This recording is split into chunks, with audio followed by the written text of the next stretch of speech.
test to see if this is working. Is everything functioning? Hello. Hello, everyone. Hello. All Hello. right. Welcome to Sunday night's Forbidden Lands campaign. We're broadcasting out of the Maritimes, so for us it's 8 p.m., but I guess for a lot of people it won't be. I am Mikael Hellstrom, your friendly game master for tonight. We are lacking a player tonight because of technical troubles associated with his laptop and connectivity issues. Let's hope he can make it out and work it out. Jeremy, we miss Fidan. We want to see him by the table. If not, Fidan has apparently eaten something that didn't agree with him at the inn, which is completely plausible plot-wise. That's what he gets for not eating Frida's cooking. Exactly. Some shout-outs before we start. First of all, I just want to say that the Hellhag Productions, which is my lovely wife Eleanor, has made the overlays, which are wonderful. So thank you to her for taking the time to do that and to produce this stream.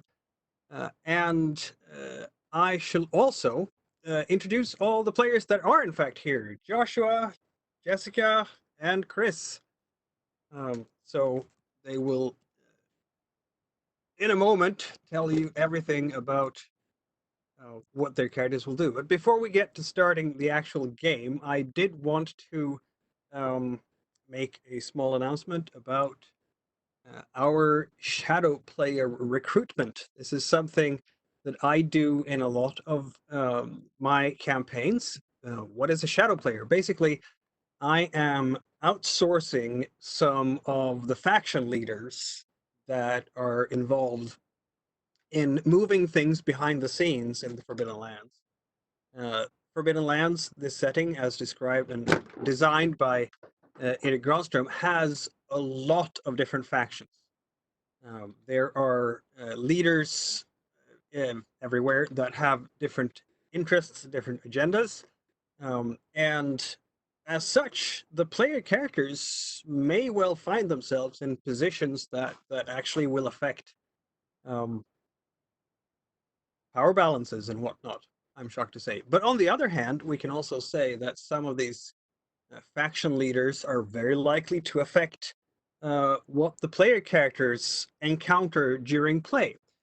And that is something that I do between the sessions. I've done so before in Delta Green, in Svalvinter, which is another free league game, in Vampire the Masquerade. So I've done it in a lot of campaigns over the past decades. For this campaign, I'm going to need, well, several shadow players. I'm topping up at 9 at most, but I can go lower. And it's entirely possible, if we do this, that some of that work that we do between the sessions, that we might record it and play it at the end of the session to give you a sense of what's happening behind the scenes, and that gives the players also some idea about what is happening away from where their characters are. So that's something that I'm recruiting for now, and I will keep doing until I have a full roster and we can get that part of the game. So in that sense, this will become both a live streamed role-playing campaign and a bit of a board game behind the scenes as well. So that's an announcement that I wanted to make for today. And rounding out the announcements, I want to just reaffirm the content warning. This is being played as a rated R movie. Someone said that Forbidden Lands is essentially the Western version of a fantasy setting. I think that's pretty apt. So this would then be, shall we say, Quentin Tarantino-esque at some points, probably. We saw some of that last session with when Freda really could, end the argument, as it were. So there are certain things that we've discussed it with the players before during session 0 and between the sessions about what kind of content we don't want to include. But viewers should be aware that this is the Forbidden Lands are also very forbidding and not at all a nice place to live necessarily. So there can be scenes that are not comfortable for everyone. We'll see. We'll see what happens. Anyhow, when we last, did we have anything else to say before we start with the actual play? Okay. Let's hope that Jeremy manages to straighten things out and is able to join us before the session is over. But if not, Fidan has a case of bad stomach from eating something at that little barn.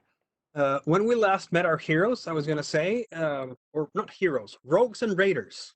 This is not a heroic game necessarily.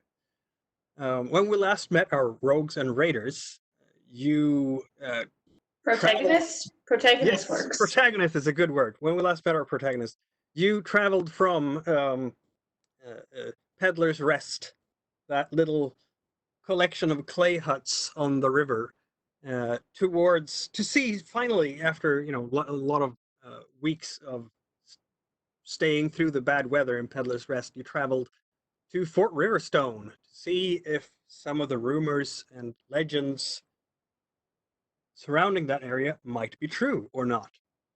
On the way, you were, well, I'm not going to say ambushed. They tried to set an ambush for you, and you didn't see them early enough to see them preparing the ambush.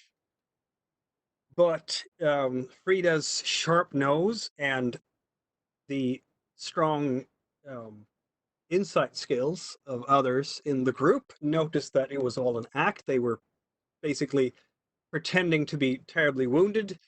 They had gone to some lengths to do that too, including slaughtering a pig and using pig intestines to simulate wounds. But they were trying to capture you guys, and it turns out that they were in fact going to. They saw you as an easy mark, only one of you carrying a sword, and they were basically trying to capture you and drag you off and sell you as slaves, possibly in Grindbone. You've heard of that village before. And you turned the tables on them in sometimes the most gruesome ways. Uh, so now you have, I'm going to say, 2 captives, not 3, because we looked at the rules, and we're still learning the rules a little bit here. We looked at the rules and noticed that you can use healing hands to stop critical wounds. That's a higher level on the druid path, level 2. So one of them would have bled out before you got to Riverstone. Anyway, you did get to Riverstone, and the guards there did take the prisoners off your hand, and you found that little barn-ish thing that is supposedly a tavern, or what passes for that at this location. And you will basically wake up there this morning after having had a good night's sleep, which means that any damage you've taken in one of your tracks will be healed. If you've taken 2 quarter days to rest, you can use that time to heal up 2 tracks. But otherwise, yes, you are now in this little village, really. And you have to decide what to do with the day. It is a better track. This village, as you wake up on this morning, there's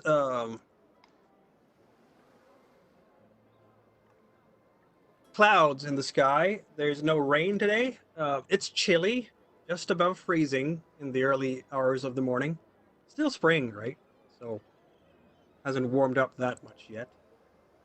You're basically in a converted barn. I'll show you on Roll20. So there we go.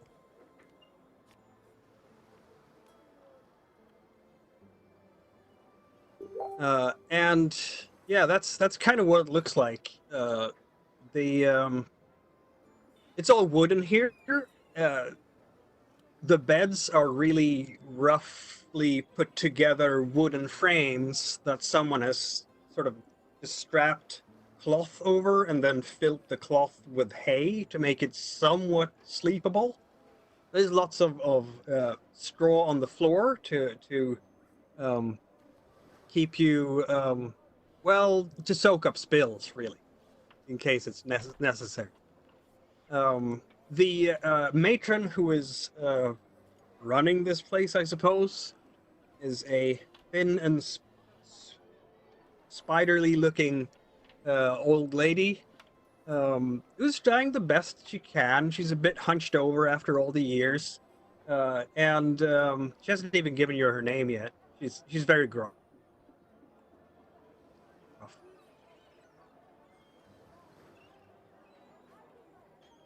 Judging from her looks, she seems to be of Islander or Alderlander stock. She would be taller than, say, an Asleen, for instance. And yeah, she's kind of, well, she's not working very hard to get an extra tip, let's say.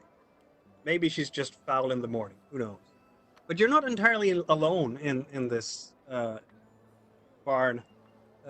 There is, in fact, one other person, a few other people. There will be, uh, in fact, two halflings in there as well, having a chat. None of them being, in fact, your halfling friend from before, Rosalind. You haven't seen her since yesterday. And there is a fellow there as well, also by the looks of it, a traveler. He has over his bed frame there is a bit of a duster, and he's put a hat on one of the posts there. It's kind of wide-brimmed hat.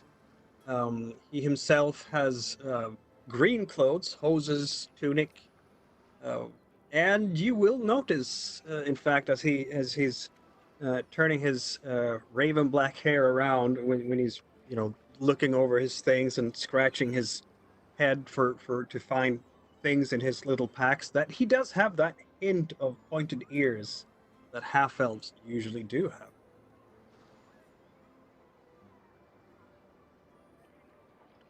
So what do you do? Well, we've got a couple of horses that we can try to sell. We might be able to find a market for those here. Yep. But Likely. I need to pick up some healing herbs or something of that nature as well, just in case the roads seem to be a little bit dangerous. So something to help patch you guys back together would be good. I always appreciate that. You should probably look for something to make more rations. Mm-hmm. Yeah. You can buy typically field rations or the equivalent from merchants. Very often they will offer to sell for you. But of course, you haven't really been here during the day before, so we'll see what the town has to offer, or the fort, really, because it's not a town. There's an awful lot of sound coming from outside right now in the morning, in fact. Sheep bleating and cows demonstrating their displeasure. And just judging by the sound and commotion, it seems like the herdsmen are getting their herds out of, the shepherds are getting their herds out of the gate now, possibly. A lot of noise, for sure. Do we recognize the halflings that are currently having a chat? Were they originally part of Rosalind's? No, That we traveled with? her retinue consists of two fairly heavy-set and robust Asleens, probably, by the looks of their clothes. Shorter humans, broad shoulders, and judging by the tendency to wear patterns on their tunics, Asleens. Well, I'll kind of look at the old lady that's running the place, and Yep. I'll kind of like I'll nudge Braynar, and I'll kind of give him like the eye wiggle, and then I'll like look back at her. I mean, he's old and she's old, so they must have things in common. Clearly. Fair enough. So yeah, Brainard will go over to the owner of the establishment. Well, that would be sort of her. Yep. And She's sort of putting out. She just produced a couple of bowls of some kind of porridge, possibly for the halflings. And then she'll look up at you and say, "What do you want?" there was a halfling that traveled with us yesterday, and we're wondering if she stayed at this establishment last night. Nah, haven't seen her. She's missing a few teeth. Can you bring some of that porridge by chance to our table? Sure. So in this game, when you decide to buy for a meal, that typically covers the entire day. So you have to decide if you're going to use from your rations to cover most of your food needs. If you're taking something small here at this place, that won't be enough to cover you for the entire day. I'm not going to keep track of how many cuppers and that's going to affect you. So. Well, without my bank being around, I am like, broke. Didn't I make like a dozen rations worth of cheese and bread before we left? Yes, she did. Yeah, you still have 2 days worth of rations from that you made in Peddler's Rest for sure. Oh boy, carrot stew. No, I made cheese and bread too. Yeah. You milked the cows.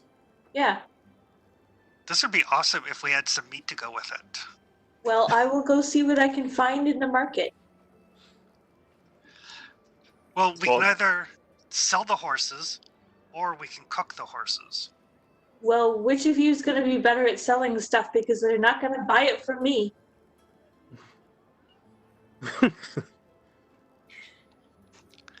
Yeah, I mean, I mean, I can stand behind you and scare them into giving you a better price. That might not go over well, though. Old crone not if we're going to be here for a while. The old crone is kind of walking around Frida because I don't think she's seen a wolfkin before. I highly doubt anybody here has seen a wolfkin before. Some might, because they're still, traveling mercenaries that are wolfkin. But north here, it's gonna be few and far between. Yeah.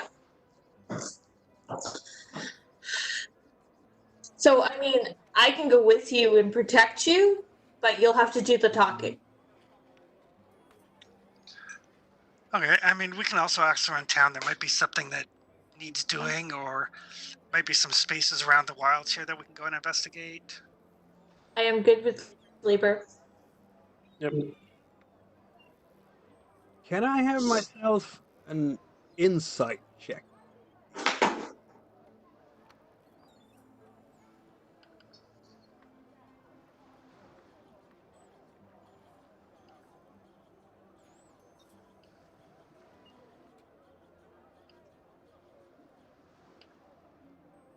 Anyone can do it. Probably the one with the best skill rating, but I got one. That's yeah. You could push the roll. You don't have any successes at this point. You can push the roll if you want, but that will hurt you a little bit. Oh, there we go. Sorry about that. My page didn't scroll down. Oh, okay. No, I'm not going to push it. Fair enough.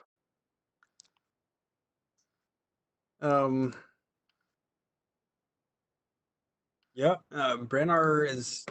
How insightful are you? Well, a little bit. You could roll. Okay.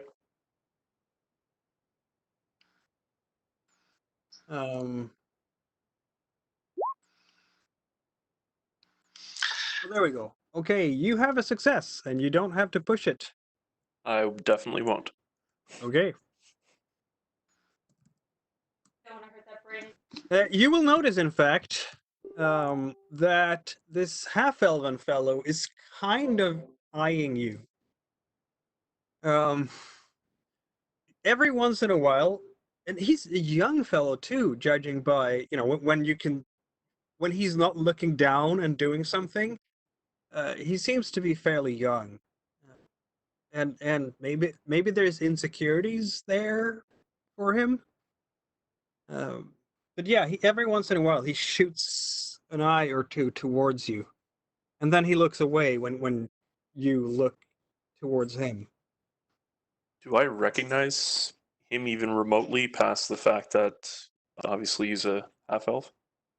No. I'll actually I'll do the similar back to Marita and kind of look at the half elf, nudge Marita, look at the half elf again. I don't think he's my type.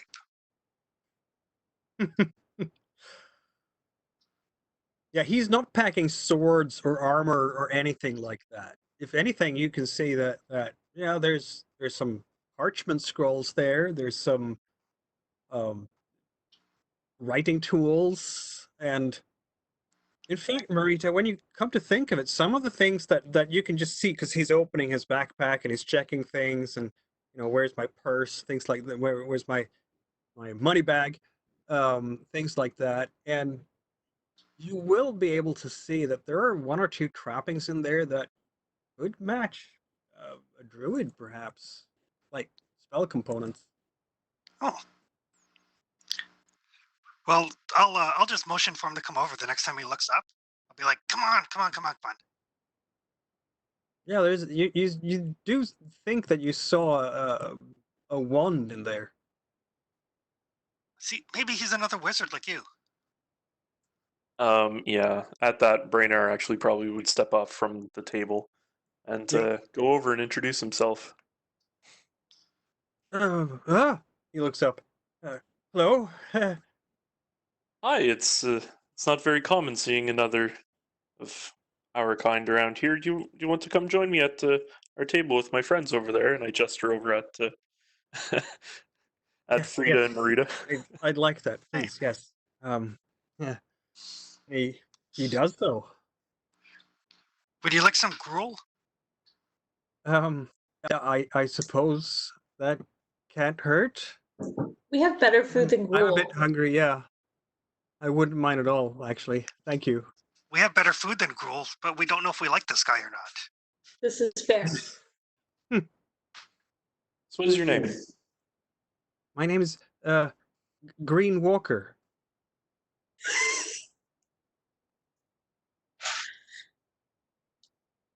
Green Walker. Yes. So we noticed you. Well, Brainard actually noticed you watching us, looking at us. Can we ask why? He's kind of leaning forwards a bit.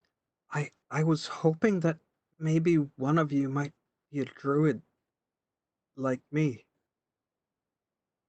And he's kind of looking at you a bit conspiratorically.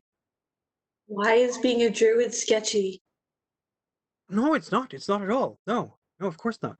No. You seem very sketched out. Are you okay? I can tell you later.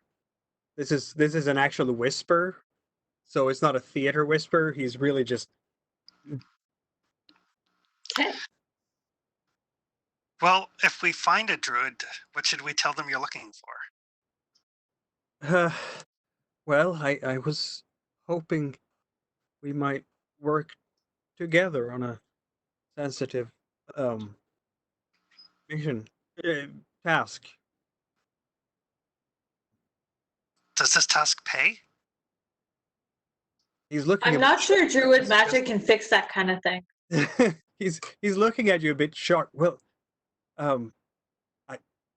what do you mean pay? I mean, like I'm eating gruel, and this might be the only meal I have this week. So a couple of copper pieces. I don't have a lot myself. I do have a few silver, I suppose, but I Well, well, you're in luck because it just so happens that we know a druid. oh Why good. don't we go for a walk? I have to buy meat anyway. At this particular moment, the barn door swings open, and in fact, your old acquaintance from yesterday, Rosalind, the halfling, comes in with very assertive steps, together with her two Asleen fellows. And she looks around for a moment, and then she sees you and comes walking over to your table. She gives this Green Walker fellow a nod, introduces herself because she's nothing if not polite, and then turns to the rest of you. Oh, I'm so sorry to see that your dwarf companion is not feeling so well. But I wanted to say that I really wanted to show my appreciation for your work yesterday. I think you really did this community, really, such as it is, a great service, and certainly myself. And for us, we who trade, we merchants, we need more safe roads. There is no doubt about that. So I think you have definitely earned your keep yesterday. And then she produces her purse and gives each of you 1 silver and 5 copper. Oof, I'm rich. And furthermore, if I might,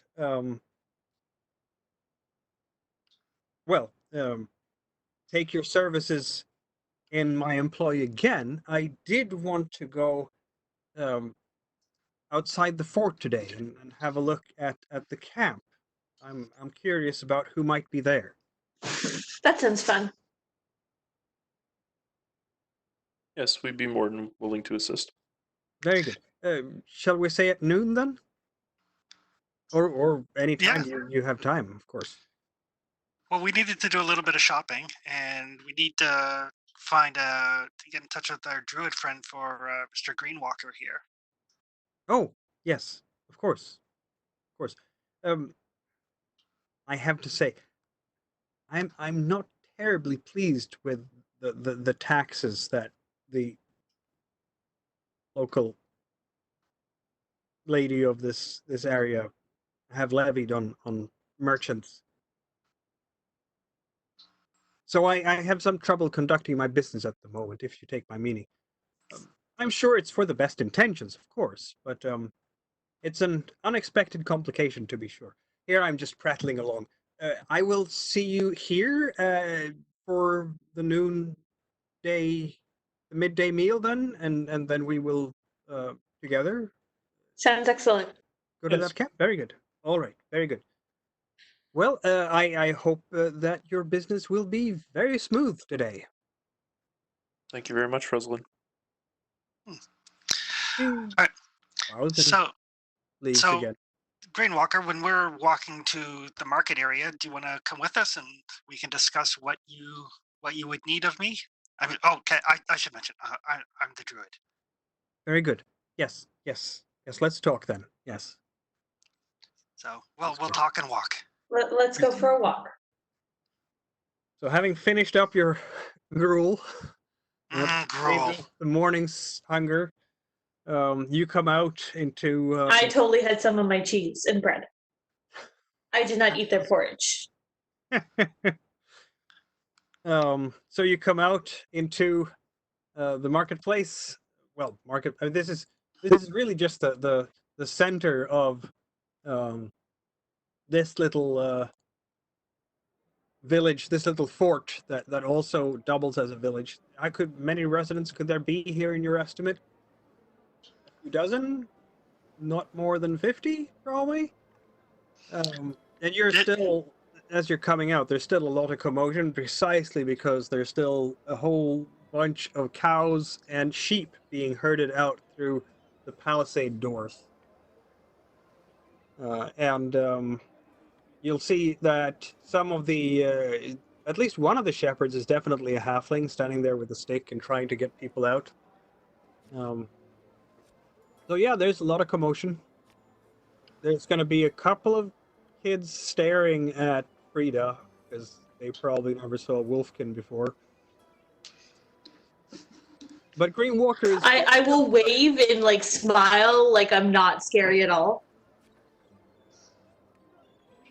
They are staring and worrying. I don't think your smile is as reassuring as you think it is. Especially if she bears teeth. Yeah, maybe keep your mouth closed when you smile, so don't show the teeth. She tries that, it probably doesn't look any better. Green Walker is also a bit unsettled by Frida for sure.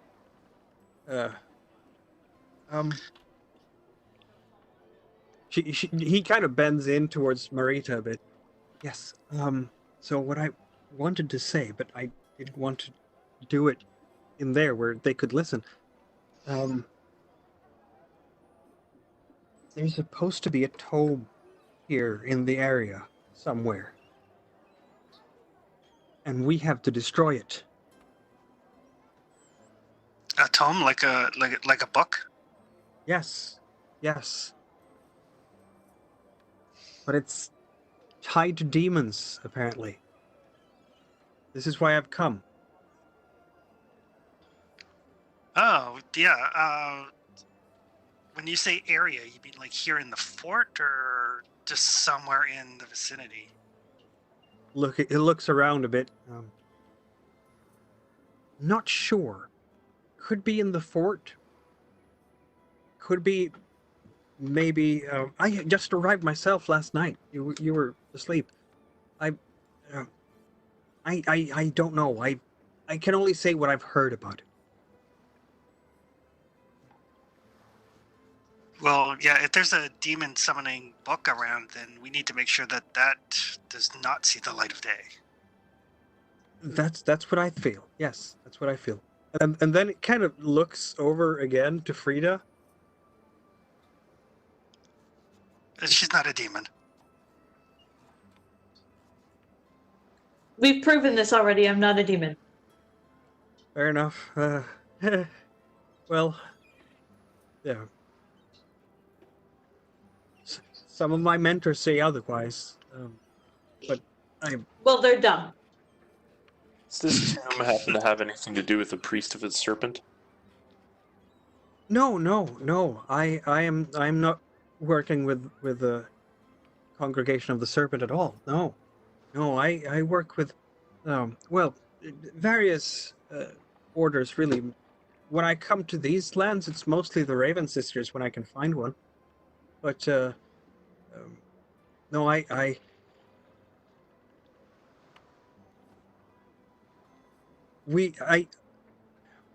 one day I might get to Pelagia, who knows, but not yet. So, so what do you know about this book? Anything beyond the fact that it's somewhere in this area? Yes, and that it has an evil influence over whomever picks it up. That's what I heard. Possibly also could work as to establish a gate to demonic realms. Well, that sounds bad. I know. I've been told demons taste gross. Yeah, I hope that we can stop anything bad from happening, but I'm not sure if the locals know about it or if maybe they do, maybe they don't like the idea of losing it, if you take my meaning. Well, yeah, if it has some sort of influence. You're a very paranoid fellow. Am I? Maybe. It's sort of my first trip doing something like this.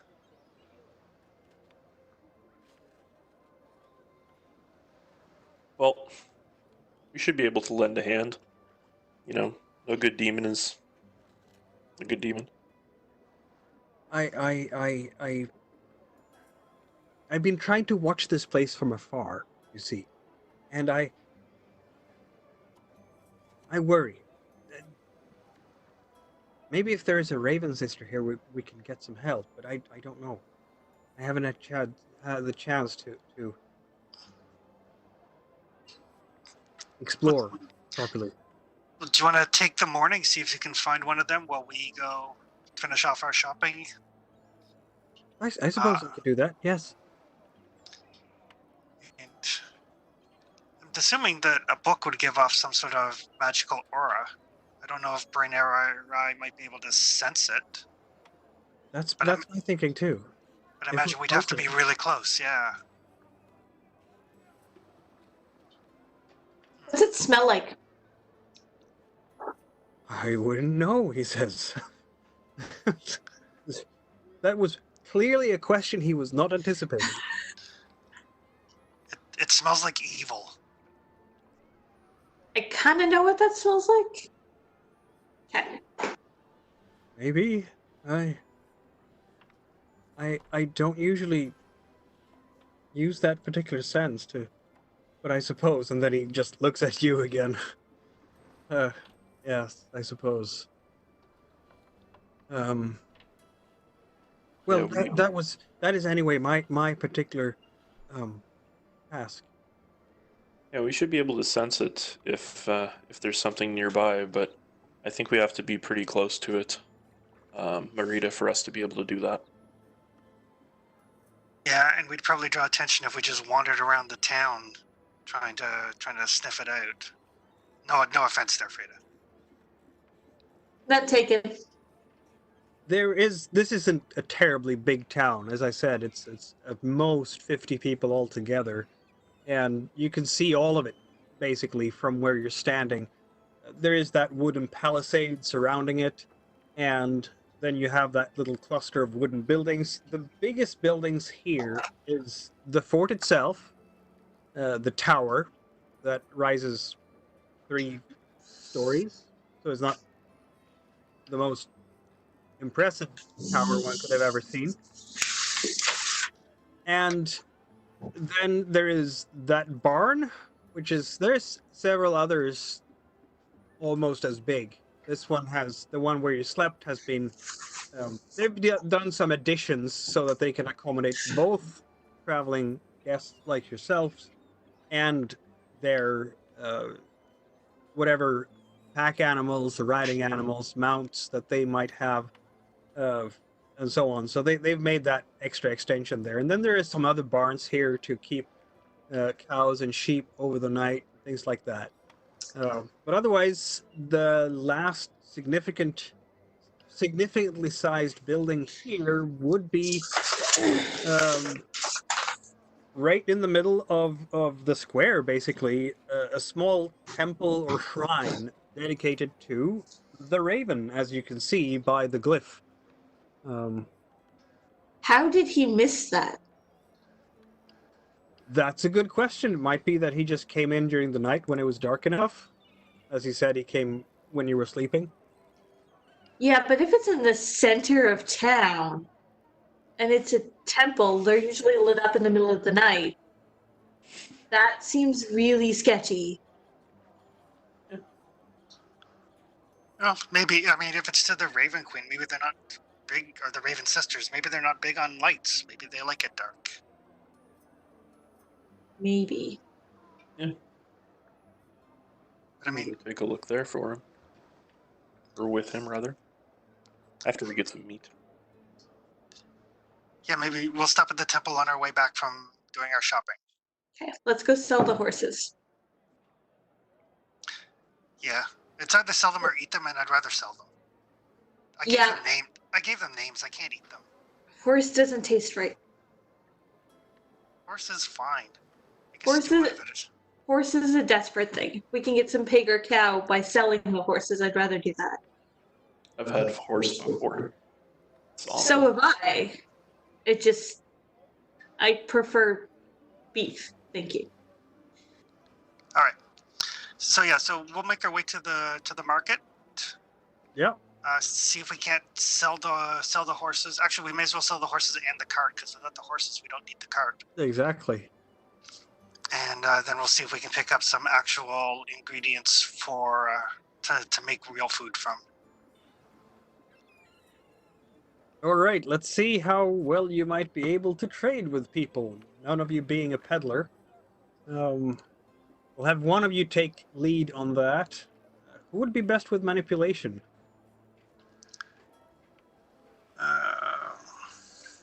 That Marita? We'll see. We are missing our manipulator. Yes, you are. He's sick to his stomach. Yeah, I would think that's probably Marita. Yeah, I've got empathy of 4 and 1 level in the skills, so. Yeah. Definitely you then. Yep. Old man and giant wolf are not talkers. Well, it's a success. Excellent. I'm going to say that this trading will take the better part of the quarter day, because you want to find the right place to talk, right person to talk to. You want to find, are we allowed to, and so on and so forth. Nobody's going to mess with you too much, apparently. The guards are busy controlling the traffic flow, really, right now. But And afraid of the large wolf. I'm afraid that's a large wolf.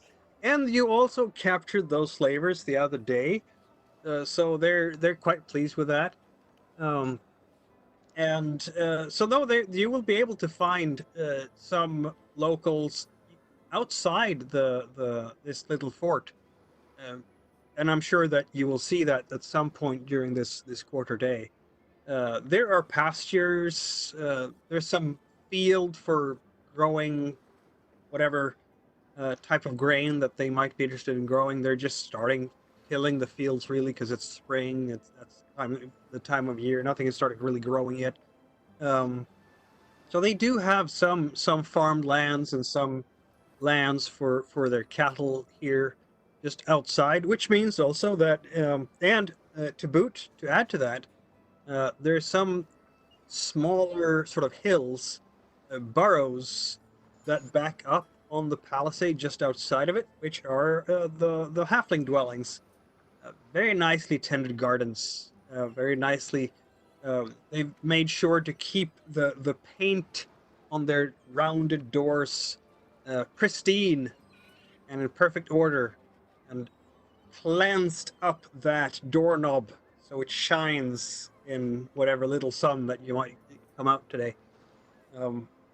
You never see more than a couple of halflings at the time, though. It's definitely a human settlement in terms of, just dominant demographic population. And but yes, you do find a farmer who will be interested in the extra help that these horses can in fact provide. And since they are work horses, I'm going to say that you can trade both of them in for 2 gold pieces. Oof. Is a lot of money for the farmer, but it's going to save that farmer a lot of work tilling the fields and hauling various goods. Does he want to buy a cart as well? He might just do that, yeah. And the cart would be... Let's see now. I think I looked this up before. If I recall correctly, it's another couple of gold pieces, actually.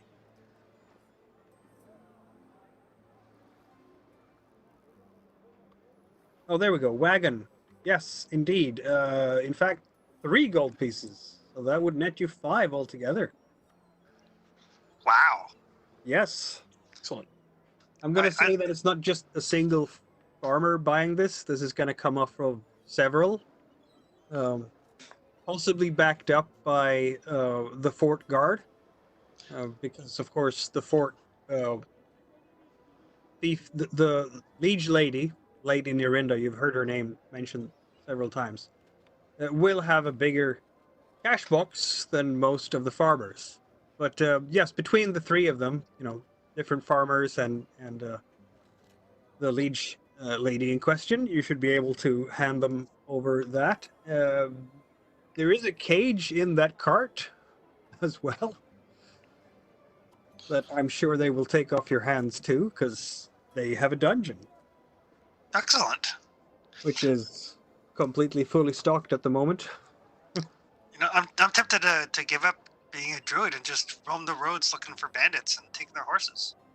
I can help you with that. It's like way more money than I've ever seen before, like ever in my life. Yeah, it's good money for sure.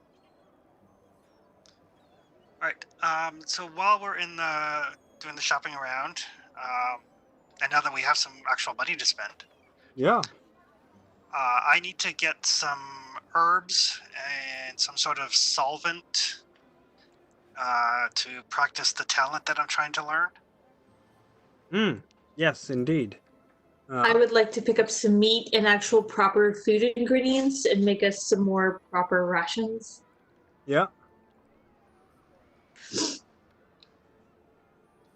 What about you, Bernard? Do you need anything, like a staff or I don't know? Currently rocking my staff. I may need to check what the price of. I don't know if we can acquire it here. A divining rod. Yeah, that's going to be hard to find here, probably. Oh, right. Because that would help us to source out the location of the book. Yep. Oh, can we also ask the local farmers if there's any runes in the area? Yeah, any what? Any ruins? Ruins. Oh, the farmer will. Ruins? Ruins? Oh, not really ruins, no.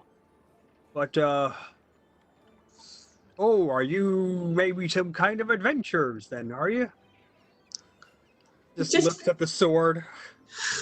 Just travelers. We like to roam the roads and look around. Oh, we have adventures coming through here every once in a while, since the blood mist lifted. Good for business, that is. They are either chasing after the armor of the gods. I've heard it rumored that it's to be found some mile northeast of here. But not here, that's for sure. And then, of course, we have goblins to the north and saurians to the south. Ah. Blessing to have Lady Narinda here to keep this place open, keep it safe for travelers. I'll tell you that. There's no caves or anything like that around. Oh well, I'm sure the goblins live in caves somewhere in the forest, but I will not be the one to try and scout them out. Let me tell you that. That makes sense. Thank you. Thank you. So after we get a fair distance away, I will make sure there's no one around us, not too close. Kind of co-conspiratively whisper to Brennar and Marita, do we think maybe this lady liege might have your creepy book? Everybody seems weirdly devoted to her. Maybe she's just a good leader. But they also... Right. And won't let the dwarves pass through. They couldn't get to the other town, remember? Oh, maybe. I think that's just a trade issue. Yeah, maybe the dwarves didn't want to pay the high taxes. But why are the taxes so high? They've never been like that before. It's never been an issue before. I don't know. To be honest, I don't even know how taxes work. New management. But that's my point. What is the change, and does it have anything to do with your creepy evil book? Could we find out who ran this before she did? Maybe. I mean, if we get close enough to her, we might be able to sense that the book is there. But I mean, if she has other magic, we might just pick that up. Yep.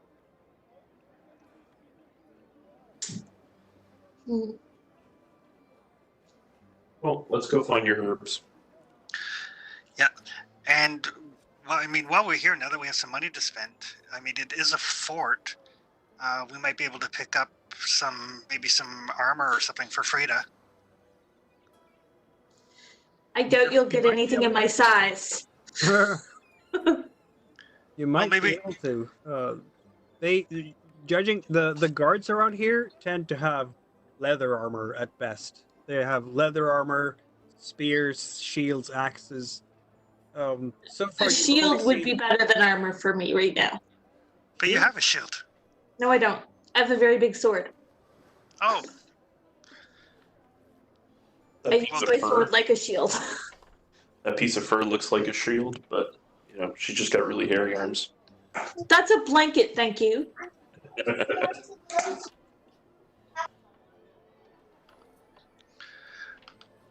okay. So yeah, we'll go pick up the herbs I need, and Yep.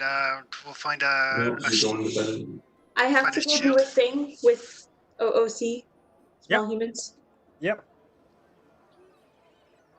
So Marita will go and try to find some herbs then, and possibly the natural place to do that would in fact be the temple to Raven.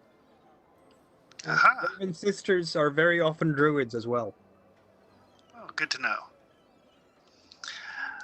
All right. So yeah, so I'm looking for things that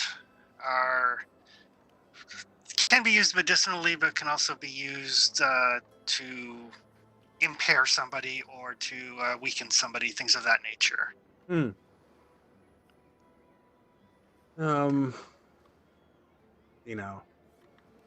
Well, you will first of all be received by, in fact, the Raven sister who is there. She is a middle-aged woman, still athletic enough, I suppose. Weather-worn face, lots of gray hairs by now. Her tall frame would suggest at least Alander origins. She's standing there basically tending her temple. You've been dealing, it's going to be creeping closer to noon now, but it's not quite there yet. You can see that the bucket, the holy bucket dedicated to flow, is standing where it should be by the entrance to the temple. And she's been talking to one of the people in the fort, and giving them some herbs, and off they go. And as you come up there, she will look towards you and hello, can I help you? Yes. I'm in the market for some herbs, some things that I can use to heal my companions, and then I will actually give her a list. I just don't know the names of the herbs in the game. Yeah, for sure. But I will give her a list of the ones I'm looking for. Some of them are in fact healing herbs, but some of the other ones would be the equivalent of nightshade and belladonna and things of that nature. That's an interesting list. She will look over the ingredients. I have some of these, not all of these, she says. She introduces herself as Miss Alda, by the way. Oh, I'm Marita. These are my friends Brainer and Freda. Very pleased to meet you. Oh, and that guy's Green Walker. He's just hanging around. He's not really She our has friend a- yet. No, yes, I spoke to him earlier today. He's in fact, because when you were doing your selling your Oh, right. ride Okay, gotcha. the horse Yep. and the cart, he went and talked to her. Okay. So, but he will be around, and when you come there, he will definitely join the group. Indeed. Right. So yes, herbs. We said. Well, let's see now. Raynar will actually separate from the group and go over to the representation for Flo. Very good. Pay his respects. He'll actually put a copper down in front of it. And you can definitely use some of that water to wash your forehead. For cleansing after that rough day you had yesterday. Seems like a good idea. So let's see now. You want to buy those herbs? This list of trade goods that I have in front of me does not include, as far as I can see, herbs at this point. So I'm just going to improvise a price and say that it's going to be 1/10 of the actual potion in question. Okay. So that's going to put it to a few coppers each, because you have to still make the potion in question from that. So the entire list, how many different things are you wanting to use this for? Well, how many would it take me to practice to learn the talent? And then I'll get enough to learn the talent, and then I will get enough to make like 3 or 4 doses. Okay. So I don't know, like 10, 20. Yeah, how about a silver coin? That'll work. Okay. Yeah. Okay. That seems reasonable. She's a bit reluctant to sell you things like belladonna and such things. There's a bit of she has a bit of a steely gaze to her, this one. It's okay. You can use these as an anesthetic. You just have to make sure the dosage is right. Of course. Is that a manipulation insight thing? Oh no! Take your word for it. I mean, she can make the roll if she likes. I guess I will make the roll, and you can roll manipulation if you like. I got 1. You got 1 as well, which cancels out yours, which means that you're gonna seem a bit there is more going on than just making anesthetics to her. Oh, totally. I'm lying through my teeth. So, but she will.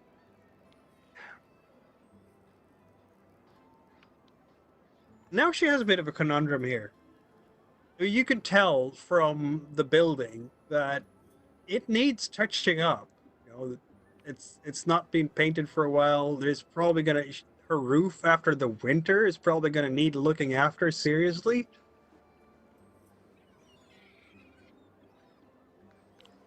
She's not terribly willing to sell you these herbs, though.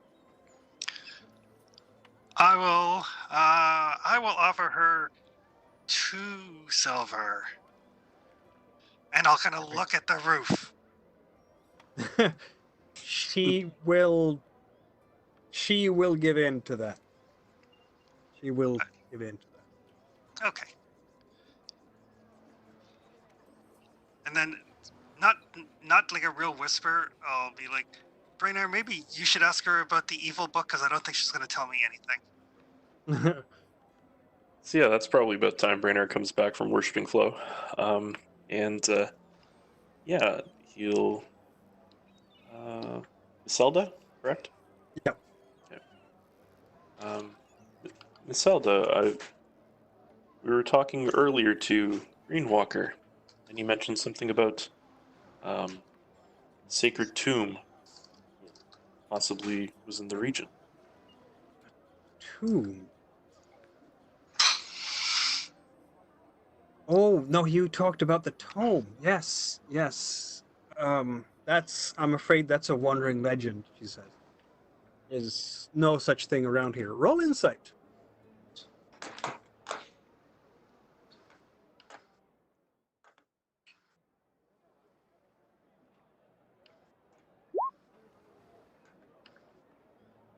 Yeah, I'm gonna push that.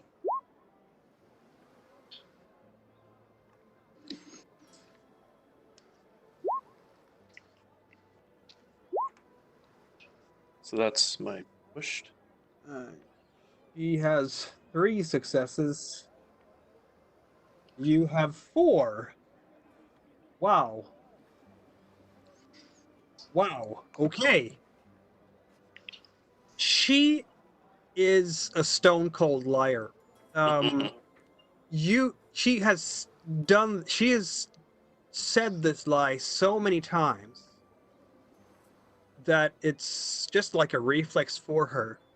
It's only because she is sort of glancing towards both you and Green Walker, and there's just that half a beat in her intonation when she's talking about it. She's just a little bit too casual, but it's not something that anyone else would likely notice. You have to have Hawkeyes for this.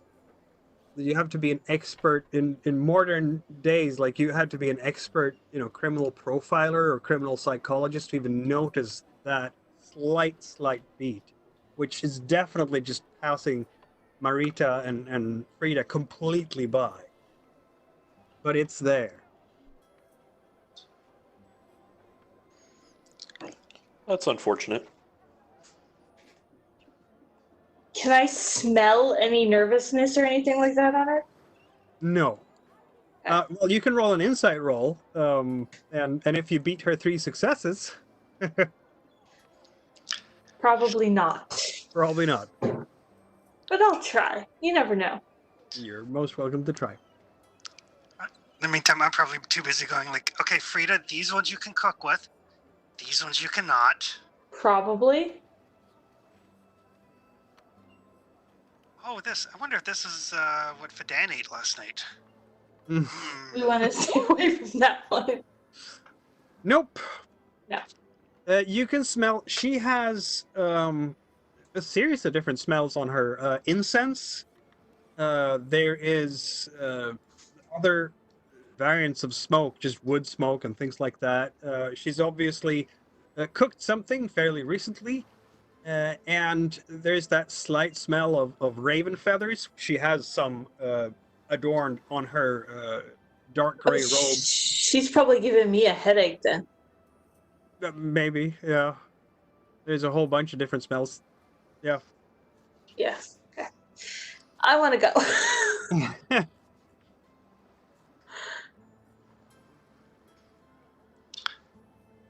Yes, no, I'm terribly sorry to disappoint you. That's all I can say about that. It's a wandering myth, and it's one of the and now her eyes flashes a bit, with anger. We've had adventurers, and she's the disgust in her mouth when she says that, who've tried to disturb the peace here, looking for that myth. I can only say that they will get their due rewards. You don't defile a temple of the Raven. That's all I have to say about that. They are in the cages in the tower where they belong. Well, that's probably a good place for them. An absolute sacrilege of trying to defile a temple. Have you gotten a lot of adventurers trying to defile your temple? Because I heard the dungeons were pretty full. Just the one group, really. We don't have a very big dungeon as such. It's not much of a dungeon as much as a basement under the tower. That's, yeah. It's about what I would expect in this town. Quite. Well, thank you very much for your time. Thank you. Always glad to see a sister in the trade and the arts. You haven't joined the Raven Sisters, though. I can tell. She's looking at you because you're not wearing any of those signs, raven feathers or the raven glyph or anything like that. She would see that. So No, I'm still considering. on your path. My instructor was of an independent nature, and I think some of that rubbed off on me. For sure. Rainer's trying to hold back a cough. The order does need every talented young lady that we can find. I hear that the Rust brothers are getting active again, and then we will be called on to defend these lands. Well, if that happens, you can call on me whether I'm a member or not. It's very good Frida to lets out a little growl when you mention the Rust Brothers. She will, in fact, kind of smile appreciatively at the growl, because, yeah, that's basic. You voiced what her thoughts about the Rust brothers was, so. All right. Well, we should be going. We have to meet somebody for lunch. Yes. For sure, don't let me keep you. Raven's blessings upon you. Thank you. And so you walk back towards the barn again.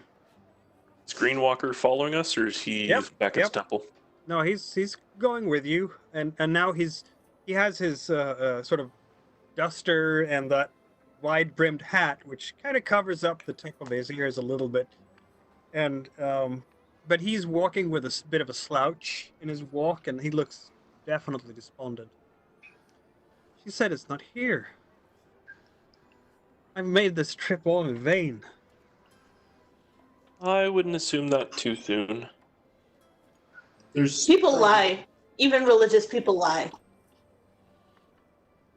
He's a Raven sister. She wouldn't. People lie. There's more than ancient tombs and such in the city that still probably would be of interest to you. Why don't you stay with us for the rest of the day and see what interesting shenanigans you can get up with us? I can do that. I can do that. I mean, maybe she was lying about where the tome is, but maybe she wasn't lying about the adventurers in the dungeon. That I I've think heard other Rita, people you're probably speak right. about that too, yes. Sorry, Josh, go ahead. Good. Yeah, no, Green Walker is basically agreeing that there seems to be people in the dungeons. She's not the first person who's mentioned that the dungeons are full. This is true. So something's definitely gone down, but the question is why and what? And are the people in the dungeon rightfully in the dungeon? This is a good question. Well, yeah, otherwise they wouldn't be in the dungeon.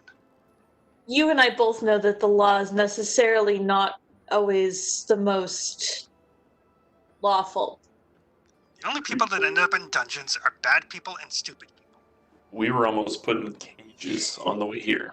So Almost. We met in cages. Because we were stupid. We went into the swamps. Outside the barn, there's someone sitting. Maybe it's the local vagrant. Who knows? Robe, hand outstretched, arms, with a very deep hood covering up the face. That hand is like almost chalk white color. I'll drop a copper. Thank you. I take a sniff, like subtly though. When you're doing that, you will notice that under the hood, are those tusks? I'll drop a copper as well. Thank you. I will too, and when I do, I ask, what's your name, friend? Ohro. Still kind of keeping the hoodie down low over the face. Where are you from? Oh. South of here. Hmm?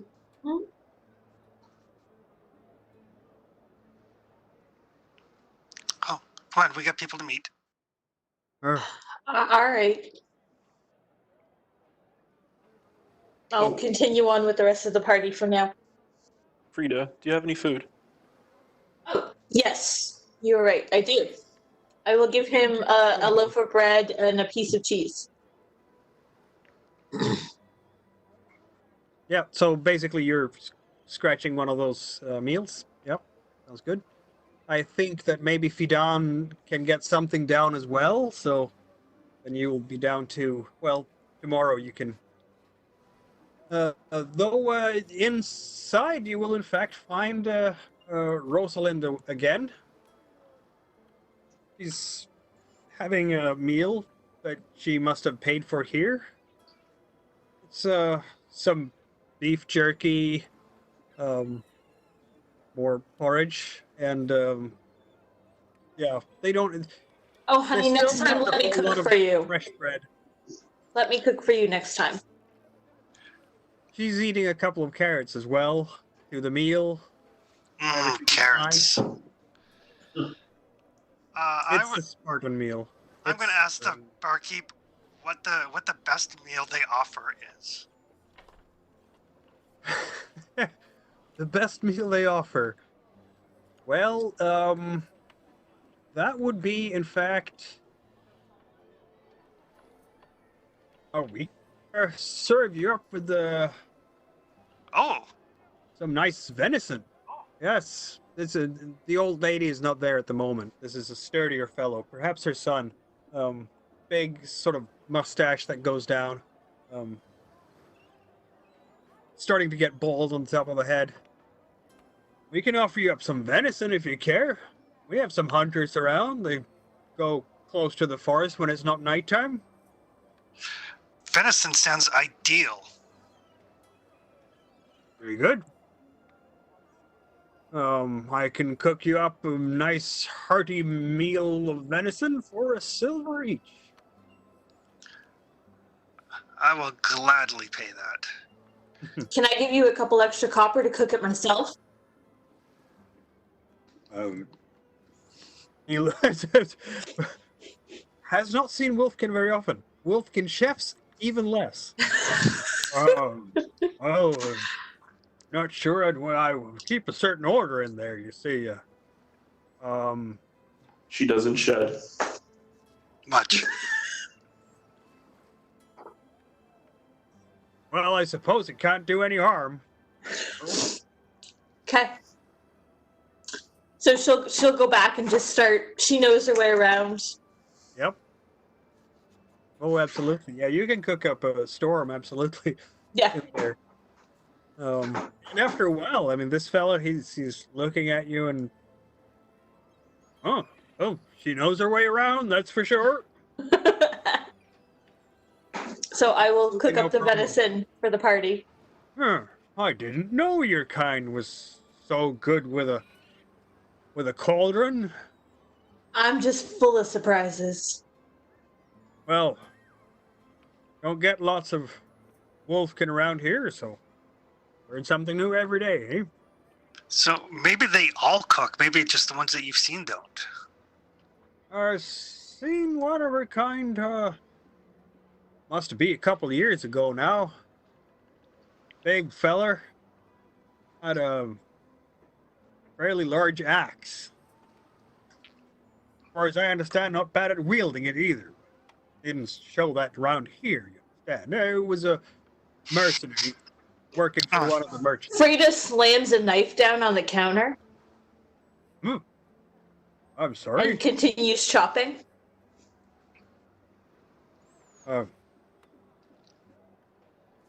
I'll just leave you to it then. Not gonna argue with the 8-foot wolfkin. So, Rosalind, you had work opportunity maybe? Possibly indeed, yes. I would very much like to see who is in the camp over there. I'm hoping that. Well, you have to learn to talk to people, everyone around. Everyone might be able to give their piece of the puzzle to the area and give you a greater understanding. That's really what this is all about. Learning your market. Indeed. Well, I think we could probably help you with that. Very good. Very good. Definitely. She will make sure that her clothes are just so. Drag it comb a little bit through the hair again, straighten it out properly again. I assume at this point Frida can bring out the venison. Yep. Probably about that point when she's all busy getting ready, Marita would realize that she's got like caked on blood from the slavers like under her fingernails and stuff. Because we rolled into town and then we went to bed and then we got up and had breakfast and went shopping. I imagine we washed ourselves at some point. You civilized buckets folks, of maybe. water, yeah. But some cleansing from the holy bucket would not be completely amiss, given that type of work.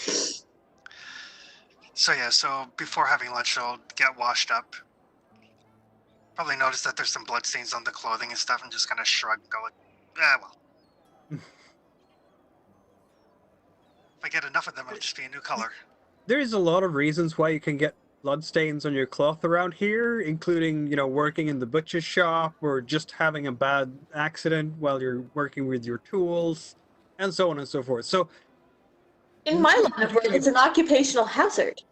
yes, this is true. Nobody seems to be batting too much of an eye at it at this point. Maybe people are just assuming that you cut yourself or something bad happened when you work with some tools. And if you're a healer, then it's even more natural.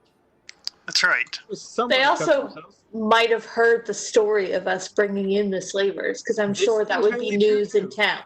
Yes, it's a small place, and that might indeed be the case. And I would have probably, just being associated, made it a little bit more sensational. It did, yes, it was so. And yeah, in fact, you might have heard some people, when you were trading with the farmers, they might have mentioned, oh, you were the ones who came in with the slavers. All right. So we'll have lunch. What time did you want to leave to go check out the camp? She would want to leave right away after lunch, for sure. I think we can do that. Yep. No reason to waste time, as it were, he says. Green Walker sitting with us? Yep, he is. Yep. He's deep in thought about this whole notion that would a Raven sister lie? You might still have to convince him on that one. But he doesn't seem terribly interested. Well, I guess he could tag along just for the sake of it, because he has really nothing else to do right now. Though Rosalind is going to be a bit weirded out if he gets up at the same time. Is he your companion at this point? He's an associate. Fair enough. He's looking for some treasure in the region. Hopefully we can achieve that for him. Oh, now that made her perk up her ears. I see. Well, that is interesting. I could always be interested in perhaps invest a bit in that type of venture, provided that we draw up a contract clearly stipulating profits from any happy outcomes of such a venture. At this point, of course, Green Walker is just kind of looking at her. No, not that kind of treasure at all. There won't be any coin from it. He's stumped like he was before when you talked about it. And Rosalind will. Well, Green Walker, this might be a bit of a rude question, but how old are you? That's just a bit of a rude question. Especially for a half-elf. Exactly. Sorry. You just seem a bit naive for your kind. Keep in mind that most people I've met from your kind is Brenner, so, Well, judging by his face, you'd peg him at around the same age as Marita, and indeed he says, 17? Oh, yeah. Oh my. You have much to learn of the world. You are young, aren't you? Poor dear. Well, yes, but yes. That's okay. I'm sure he'll manage. I'm very good at keeping people alive. I do not doubt that at all. But yes, he's a companion in the short term with us. All right. Well, we should head out after lunch, and that way we can get to the camp before dark. I don't know how far the camp is, so. It's not terribly far at all, in fact. It's within 100 or so yards of the wall of the palace. okay. So it's a short distance away. It's just far enough away for you to not be able to see clearly who is in it. Between the fields and the traffic outside and so on. So it's a bit out of the way, but it's definitely within sight and an easy walk to get there. And as you get closer to that camp, we have it.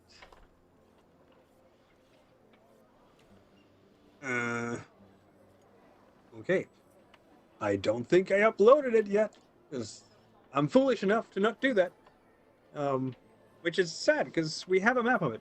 I'll have to see if I can find it.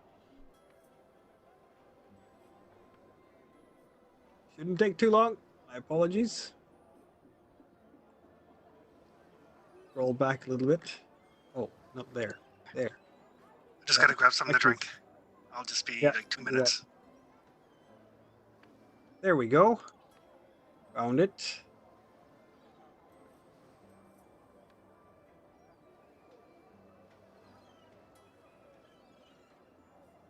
There. I can put it up on as a map.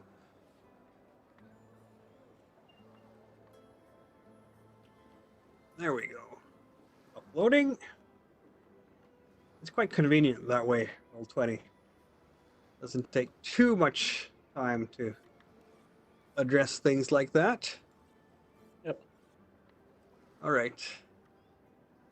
All these maps were made in Incarnate. We have the professional account invested in it. So that's what it looks like, basically. So it's very hastily put up and quite Spartan, but it's also very comfortable. So there's this little fencing for really 3 mules, ponies, really, campfire, some tents in a very neat order, a neat row. You can feel the smell. They must have just finished up their own lunch, because you can still feel the smell of the stew lingering over the camp. And this is, in fact, a camp of dwarves. There is a couple of them who are armored up properly in mail, and they have axes in their belts, shields not too far away. They're not worried about you, so they're not armored up or guarding it from intrusion from any of you. They will look towards you as you come close. And then there's 3 dwarves who are definitely not warriors. They are various ages. One is possibly middle-aged or so, judging by face and hair slightly graying at the temples and a little bit of graying in the beard as well.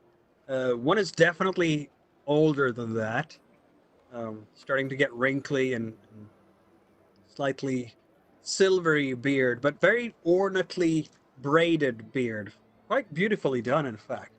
And then there's a young one who is has a shock of red beard, really, and seems spry and eager, walks around to these 2 much grumpier fellows who are sitting there and basically drinking a cup of herbal tea of some kind, maybe. While their pipes smell very much of lavender. Yeah. and one of the guards there just looks up, and she's looking at you. What do you want?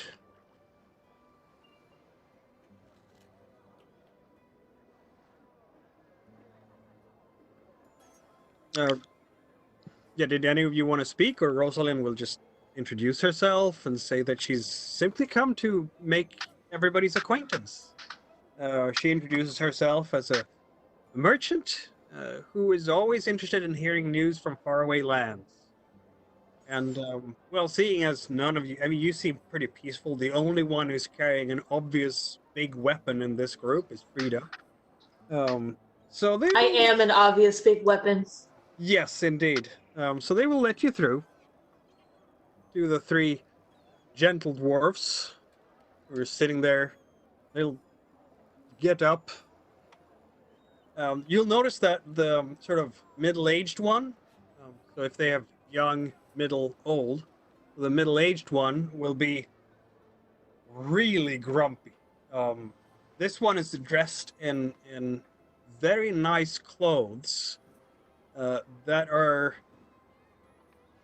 not as pristine as this one would want, and he keeps correcting his clothes all the time and being frustrated and flustered about the conditions apparently in the campsite, looking around and so on. Whereas the old one is simply sort of looking grumpy and muttering a little bit over his pup. The young one is really the one who seems most forward. Bows deeply. My name is Bodgar. I'm sometimes known as Bodgar the Brazen. I bring you all the best deals from the mountains beyond, if you will. Or would, if the port would allow us to trade at a reasonable rate. The middle-aged one, they're leeches, the lot of them. And this can't, it's an outrage, I say. Looks very grumpy. What's an outrage? The conditions, of course, he says. Look at us out in the wilds, and just last night, the goblins.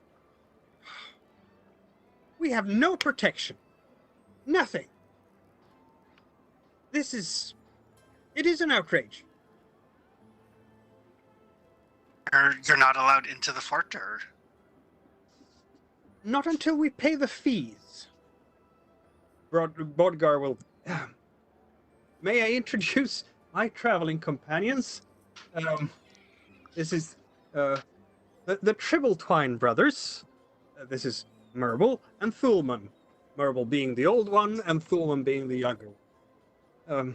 They are of the Merrimanian clan, and I am of the Belderanian clan. Very nice to make your acquaintance. Are you guys the dwarves that they were expecting in Peddler's Rest down the way? That is where we're heading, yes, says Bodgar. Okay. I told you something was up. What? Oh, So- says Rosalind, you have the same problems as I do then. I quite agree with you that they are charging not quite literally an arm and a leg, but nearly so. I will take a loss in my journey if I have to go through this, she says. Thulman warms up to her, that's the middle-aged one, warms up to her quite quickly. As she does have this very well-mannered behavior. And it really seems like they are kin in that sense. He is also moving, his body language as that of someone who is used to the finer things in life, and used to the finer things in life and not having to sit in a campsite like this. Is there any indication as to why they might be charging so much? If I knew, they simply say that they require it to repair the palisade and keep, well, updating their weapons, they said. Saurians and goblins are about. And well, we can attest to that, says Bogdar. The goblins harassed us only just last night. That's why our guards have to rest now. They grabbed one of our chests and made off with it. We tried our best to stop them, of course, but quick they are and hard to catch, especially at night. I see. What was in this chest that they made off with? Some of our trade goods. We're selling ore, says Bodgar. Hmm. Well, not ore, it's really the ingots. They've refined it, of course. So you would think that they'd want to let you in if they need to upgrade their weapons. They would need the ore. But they plan to impound a lot of it as taxes to keep this area safe. They say that they are keeping us safe from the Saurians and the goblins. So they want to take it, not pay for it. Yes. Not all of it, of course, but they want to take a lot of it. More than we would like to part with, because we have to finance our trip. And I'm sure other people in other parts would pay good coin for these ingots as well. But how are we supposed to sell them if they simply take them? You'll hear the old one, which is Merble. He's muttering something about humans that shouldn't even be here. Yeah, but we are here. So there's that. The old one is, I remember my grandfather fought at Whaler's Hold. Listen, a lot of people remember a lot of things, but we're in the position we're in, and we happen to be in a position to possibly at least help you get your ore back, so... Well, that will shut him up. And I'm sure Fidan would like us to help out the dwarves. Mm. This was my thought process. It's Bogdar. Yes, one of our kin? Yes, one of your kin is actually currently ill with food sickness. However, he was wanting to come and perform introductions here at the encampment once he heard that there was dwarves. I see. Yes. We'd be most happy to have a kinsman, for sure. I'm sure he'd be happy to meet some as well. Bogdar will, in fact, take Marita a little bit to the side. You must excuse Merble a bit. The Meromanians. Well, this is what I've heard from them. I don't know myself. I'm too young, but they say that before the Blood Mist, when the Alderlanders came to these areas, they destroyed a lot of the Meromanian holds, and they lost their lands to them. So they're not too. They haven't forgotten that. Oh, don't worry. If you're expecting me to stand up for humans, you picked the wrong person. I think most humans generally suck. That's why you're in a party that includes none of them. Not a one. He's looking at, well, you judging by you wouldn't happen to be Asleen, would you? Not by choice. I'm just guessing. Well, I'm saying that because the way I understand it, it was the Alderlanders that brought this fortune on the Whalers' Hold and the Meromanians, not Asleen's, if you will. Oh, we've committed plenty of our own atrocities. Don't worry. You're one to talk. Say so. If you say so. I'm learning the trade myself, and perhaps one day I'll be a merchant and a diplomat like Marble. But Not perhaps. just but an apprentice at this point. Frida was right, though. I mean, we are in a position that we could go looking for the goblins. Yes. I don't know how dangerous goblins actually are. I've never actually seen one or met I one. heard they taste good. Ugh. Everything tastes good to you. Bogdar is just kind of. I would think not. No, the goblins. Well, we don't have a strong enough expedition to go hunting for them, as it were, and they can be awfully sneaky. I think we heard some of them during the fight, but they got away, and when our guards were busy fighting some of them off, they must have made off with that chest because it wasn't there when we looked in the morning. So you said they're in the northern part of the region here? Yes, I did some asking around this morning as much as I could without having to deal with the guards at the fort. But it seems the farmers tell me that they hide in the forest up north. They probably have a hideout there of some kind. Between me and you, I think those goblins are probably a bit of a plague for the local farmers too. What I'm guessing is that their cattle, they take them inside. Those are the goblins, wouldn't you think? Yep, they gotta eat like everything else. Exactly. Well, I think if we can deal with these goblins, we can help out these dwarves here. We can maybe get some good word in with the village, and then maybe talk to them about this tax situation. Yeah, I think it's a great idea. Sounds good to me, says Bogdar. Maybe I can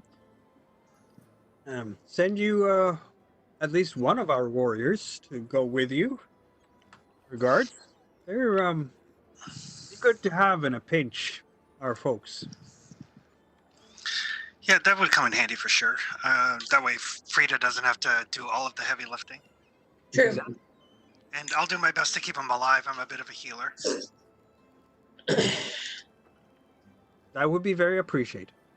Do you happen to have a shield in your goods? Oh, for sale, you mean? Yes, I'm willing to pay for it. Bogdar sees a business opportunity. Well, that could possibly be arranged.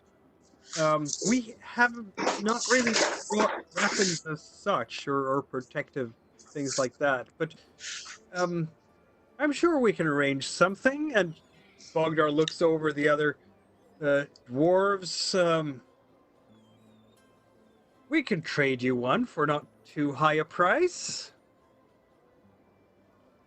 I would be very appreciative.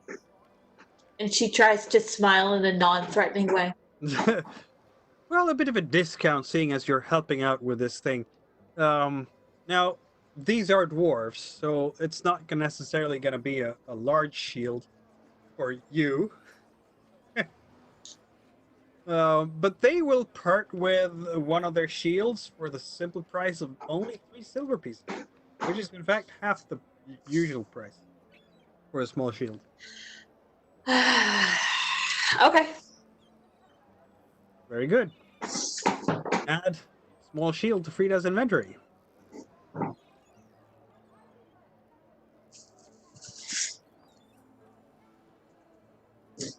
It basically gives you a bonus of 1 for parrying. But since in this game you get different bonus. Sorry. No problem. Depending on what tool you're actually parrying with, depending on what type of attack is coming in, that shield might very well come in handy if someone is trying to stab you. That makes it much easier to parry with a shield than a sword in that case. So now, when I do my parries, do I have to announce what I'm parrying with, or is it just assumed that I'm using the correct Well, I'm going to method say where I have both? Yeah, you have both, so you will go with the best one, obviously. Okay. But you have to include that particular, because it's only the one gear die for that, and we need to be able to keep track. If it breaks during a fight, we need to know that it was the shield that was broken or the sword. So, because the geared guys can still turn up, a 1. That's bad news. So that's a reason why we want to keep track of which tool you're using. That makes sense. How far to the north is the Goblin Forest? That would not be far at all. Back to our Forbidden Lands map. It's literally the next X in traveling, so it would involve a quarter day of travel and explore, because you have to explore that area, of course, to find wherever they might be hiding. We should probably rest at the camp and go in the morning. Well, it's like late afternoon now. Yeah. The evening as we got to the forest. We don't really want to be traipsing in the forest in the dark. No. Yeah, they say that goblins are very good at moving around at dark. And for those of you who keep track of the different kin that you can play in this game, it is in fact possible to play goblins in Forbidden Lands as well as orcs. And the bonus for being a goblin is you get to spend willpower for extra successes for sneaking, and you do not get any negative modifiers for being out in the dark, unlike everyone else, which means that you will suffer 2 dice of negative modifier to your skills if you're in the dark. They do not. So they will definitely have an upper hand. And I mean, the rumors would reinforce this when you talk to any type of raiding that's been done by goblins has always been at night. Okay.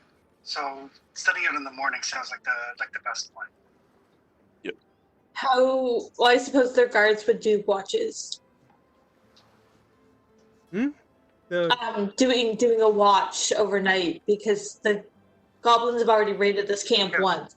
Yeah, though they would not be terribly averse to getting more support with keeping watch at night here. That's for sure. They're on edge as it is, and I mean you can see that the fighters here, the guards, are definitely taking it as easy as they possibly can during the day. They're not having sentries posted or anything like that.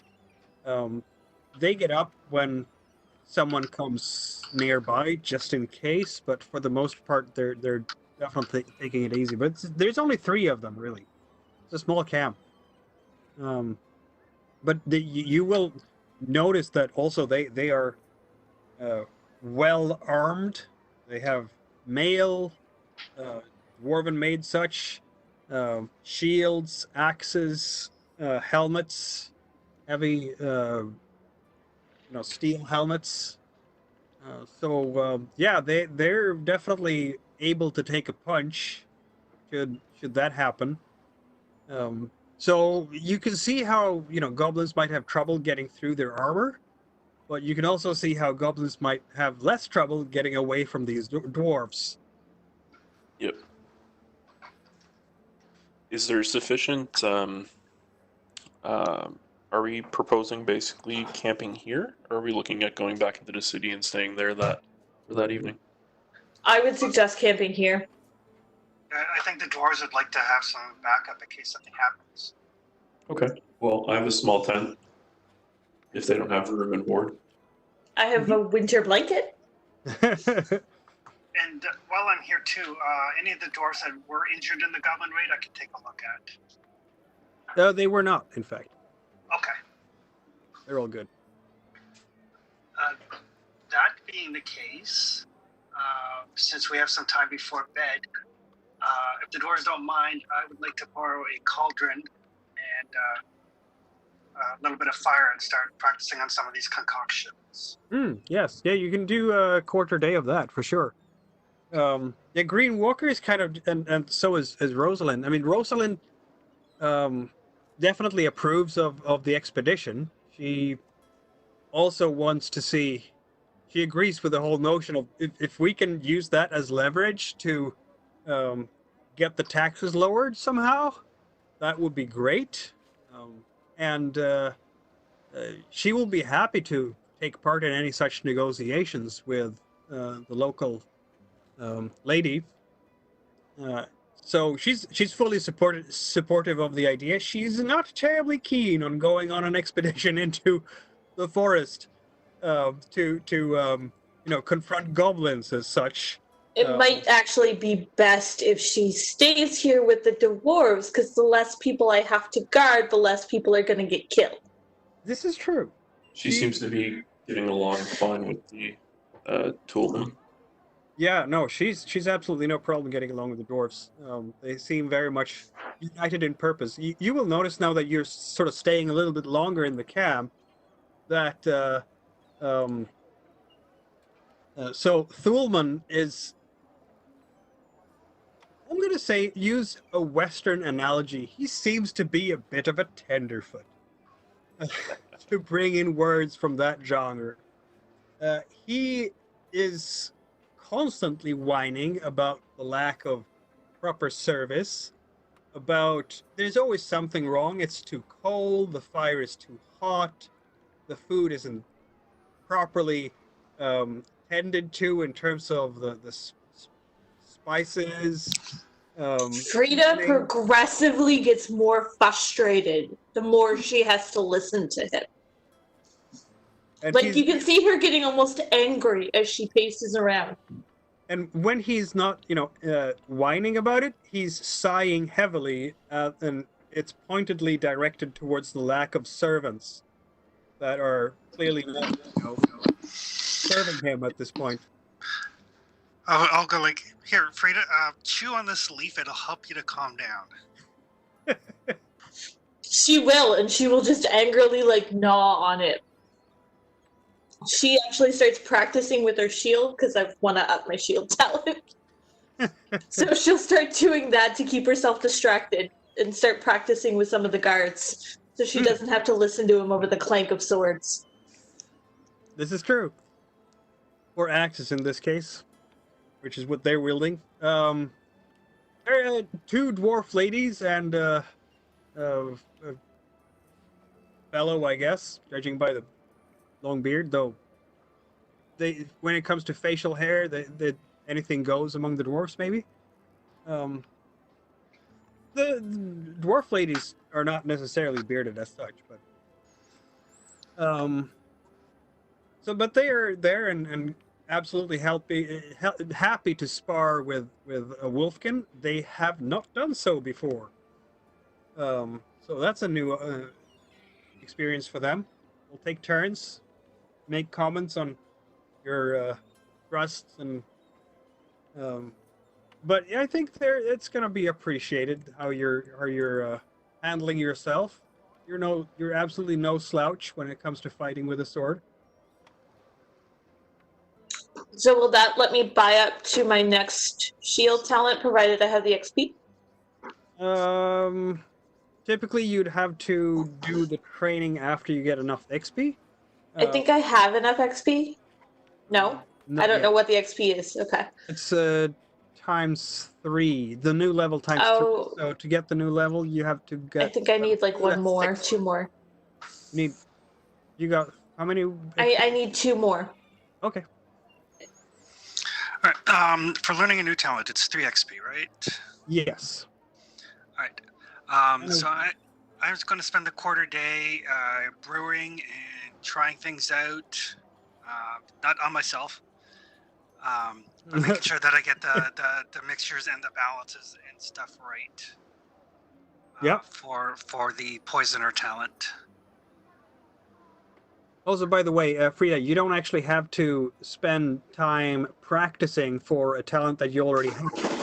I know. I just like to do the RP stuff to go with stuff. Yeah, no. That's great. I love that. That's great. I'm just saying that as written. But for Marita, yes. So you would have to do a successful wits roll to be able to do that well.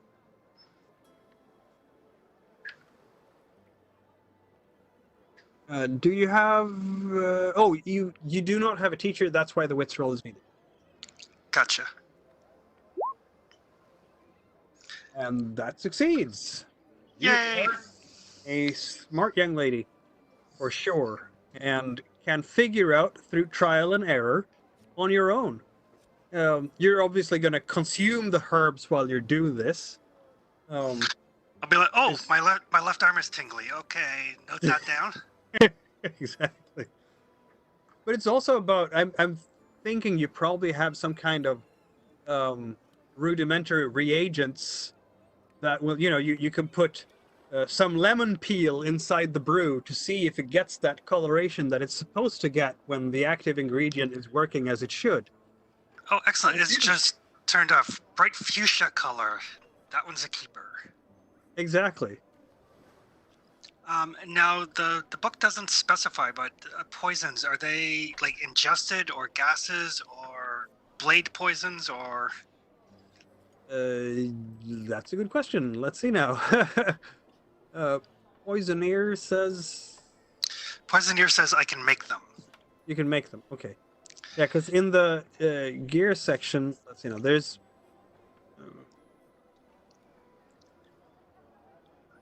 I think there's 4 types. Yeah, there are. So in the gear section, you'll find that it speaks about the different types. You can buy potions that count as poison Yeah. in various capacities, and they're hallucinogenic. They're paralytic. What was the other one? Lethal, paralyzing, sleeping, and hallucinogenic. That's the 4 kinds. So how they are, I'm thinking they're basically you drink them. Okay. Yeah. Or you can sprinkle it in the food as well, and if they eat it that way. Gotcha. Okay. That's what I thought too. Powders that you could make people breathe in. That could be another vector. They haven't detailed it here terribly. Right. Okay. And I think that's one of the points of how the system works. We can create the narrative device for how that poison would work as a vector ourselves, and then what counts for us is the potency. I was going to say a lot of them would probably be topical as well. Yeah. Especially to be particularly useful. All right. So yeah. So after I'm happy with my concoctions and stuff, then it's probably pretty close to bedtime. Yeah, that seems reasonable. What kind of? But I'm gonna say that you've now learned how to make them, but you haven't made the ones that you will be able to use yet. Yeah, because looking at this, it's like a quarter day to make one, so I don't have the time to make them yet. Exactly. But now you can if you have the right ingredients. That's what I went shopping for. Fire and poisoner and herbs. Yep. All right. So yes, I guess Frida will take watch on one of the watches of the night. I will probably take the first one so that I can get some sleep. Mm-hmm. Yeah, that sounds good to me. Go back to where we are. So yes, a nice night. What can possibly go wrong? It gets cold again because, of course, it's still spring, so temperatures will hover around 0-ish for this night. And I will wrap up in my blanket as I do my walks, my perimeter checks. Yeah. To stay warm. Not that I would be overly cold, I don't think, as a wolf, but still.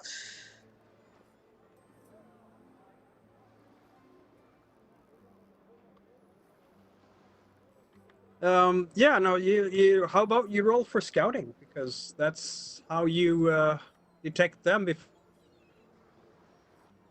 before they detect you, in case there is any.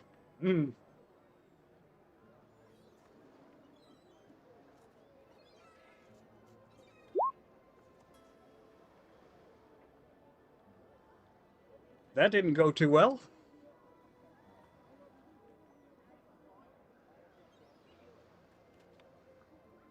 I'll push that. Okay.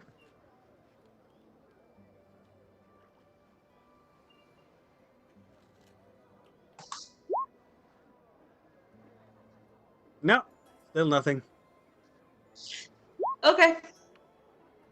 I can't do anything more, obviously. No, you can't. I'm gonna see if any of because so you're sitting there and you're not Oh, noticing his much of stealth anything. kind of sucks too. Oh no, that's good. Never mind. It's a success though. There's a success, and also I do get to activate their kin talent, which involves stealth, to add extra to that. So I could count another one, should I need it, but I don't. No. I think what's gonna happen this night is basically you're sitting there and trying to keep watch and look around every once in a while. When it's getting late towards the end of your shift, when you hear giggling and in sort of the northern direction, if you will, and you can see, and I think not even the dwarf guards would have noticed this. You can see dark shapes coming out from one of the tent with sacks across their backs, and they're trying to leg it northwards. Once I'm aware of them, I'm gonna purposely get a scent on them. Yeah. So that I can activate my kin talent. You can do that indeed.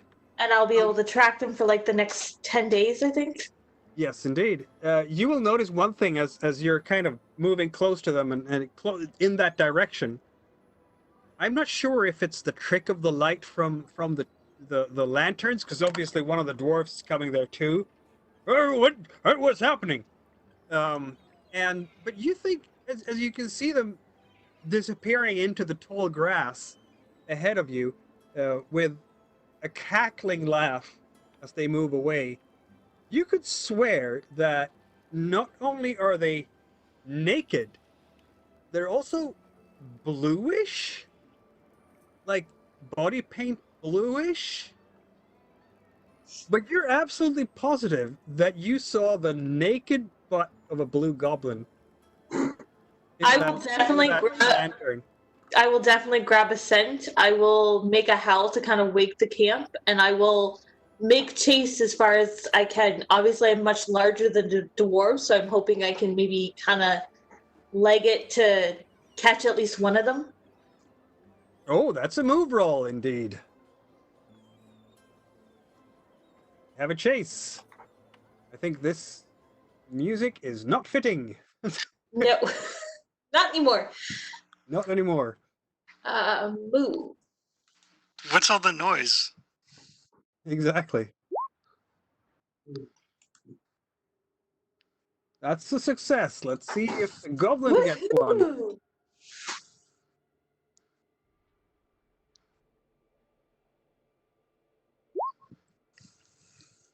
The goblin gets a success too. Manages to keep the distance.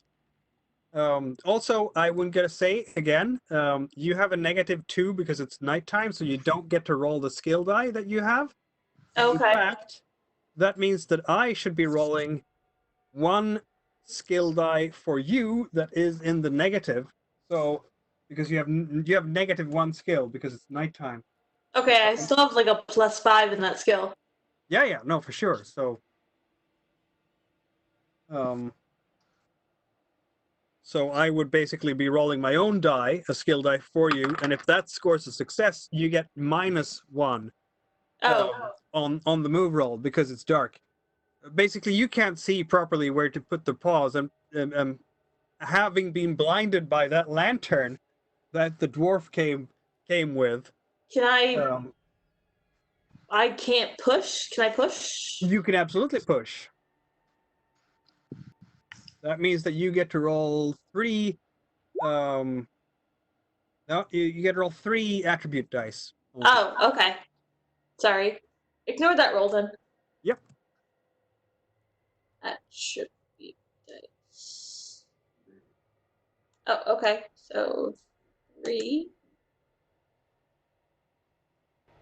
And then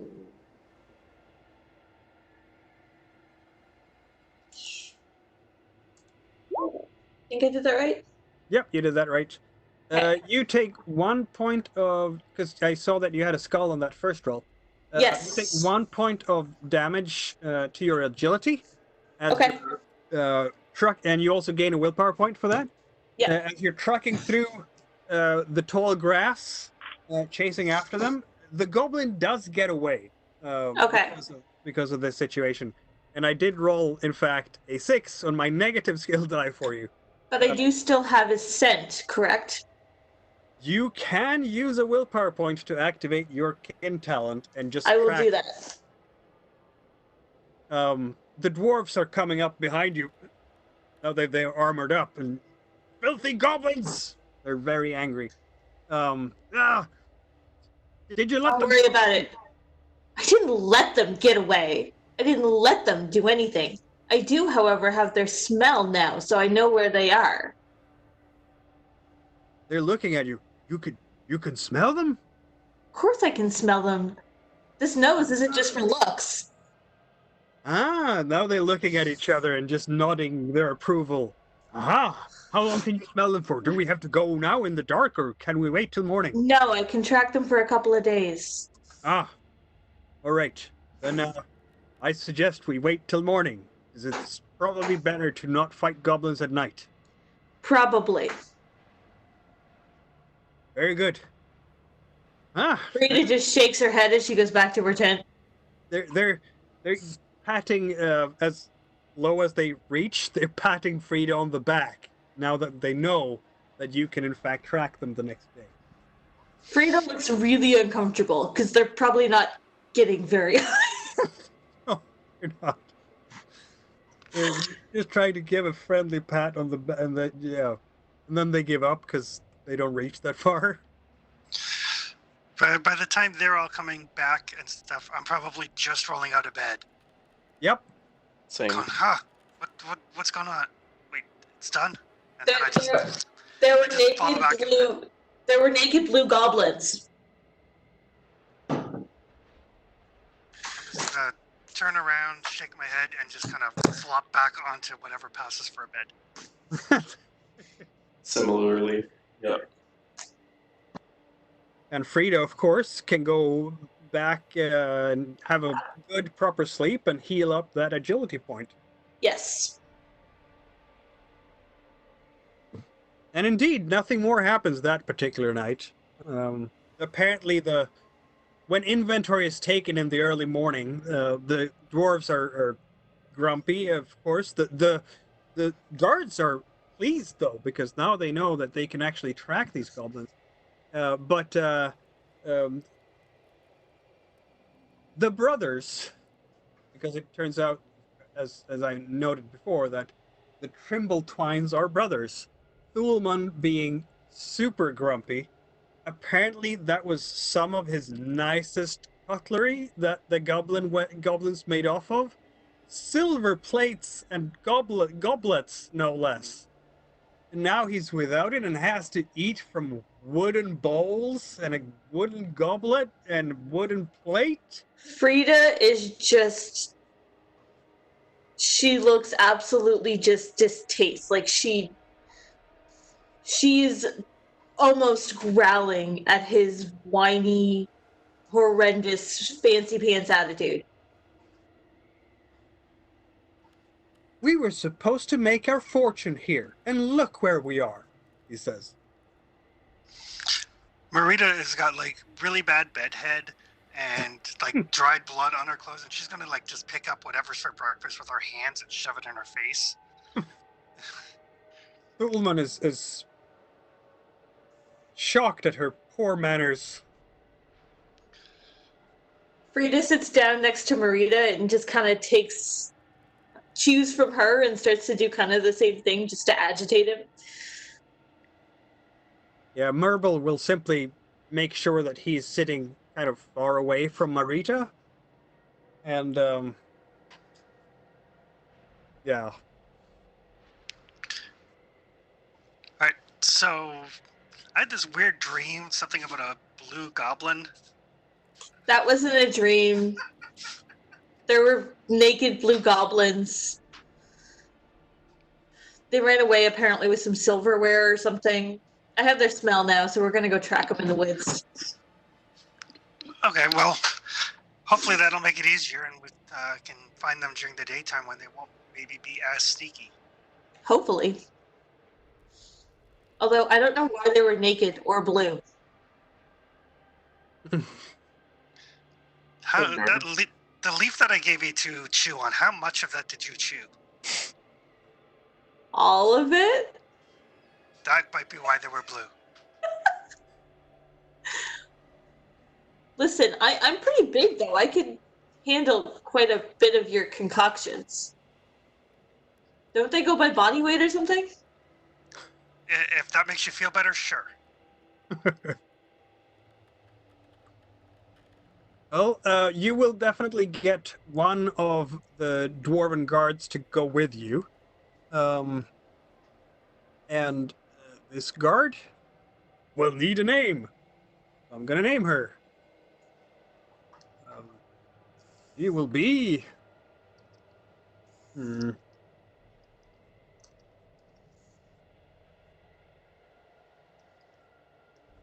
about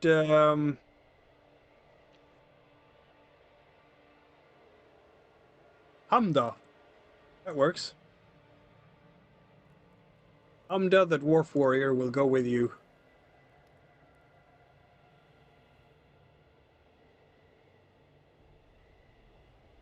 He has jet black hair, and wears the battle axe, mail, open helmet. Maybe she needs to have a backpack in case you have to be out overnight. You will carry that. She also has what counts for her as a large shield. So I will go to the edge of the encampment in the direction I saw them run off and begin to pick up the scent again. For sure. On her back, Hamda will also be lugging a heavy crossbow with a quiver of bolts to it. Cool.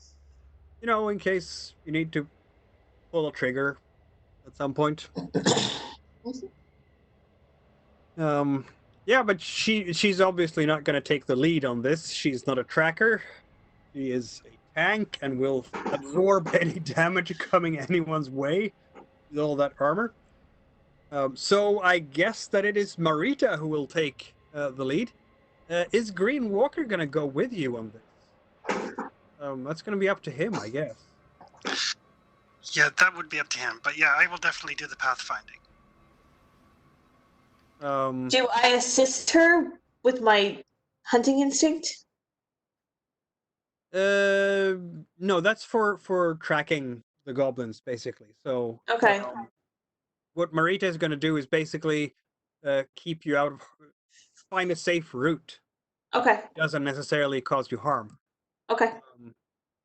And how do you convince someone to come with you? I.e., if Braynar wants to convince Greenwalker to come with.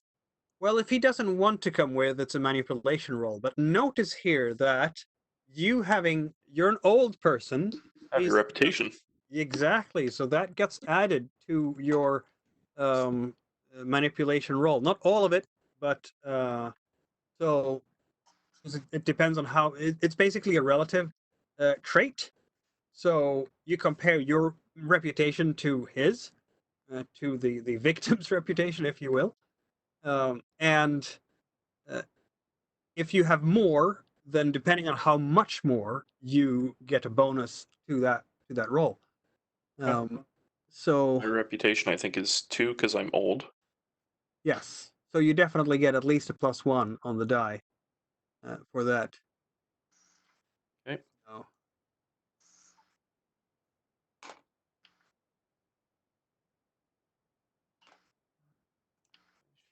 Page 49.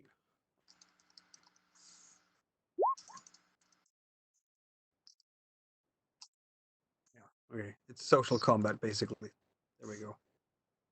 There we go. Social conflict. You get to add to your side. Your reputation is higher, so that's +1. Yep, for every point of difference. So you have 2 reputation. He has none, so that gives you +2. In fact. Okay. So how do I roll just one individual dice? Yeah, he's not really here to chase goblins as such. But his elder thinks it would be a good learning experience. So you should have rolled. Let's see now. You have your manipulation is just to get it 0, but my empathy is 2.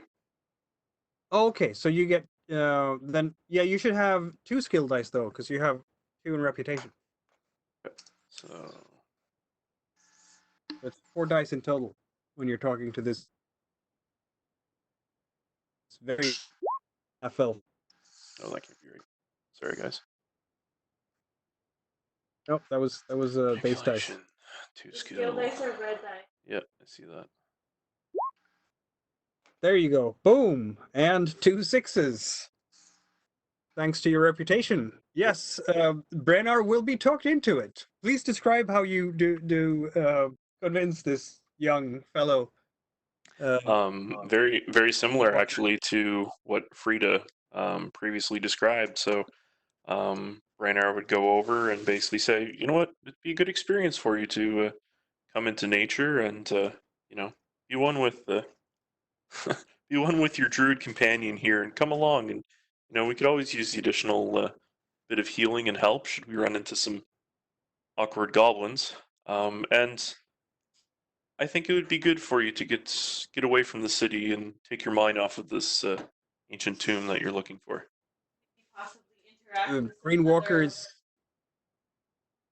Green Walker gets more and more sort of enthusiastic the more you talk, and yes, you're probably right. And if there is no tome here, then I could do some good in protecting the community that way. If you help, I do have, and he sort of looks over his packet of things. I can help with some things. For instance, in the dark, if we have to be out over dark, I could help illuminate the area a little bit. Not just torches, but through invocations. And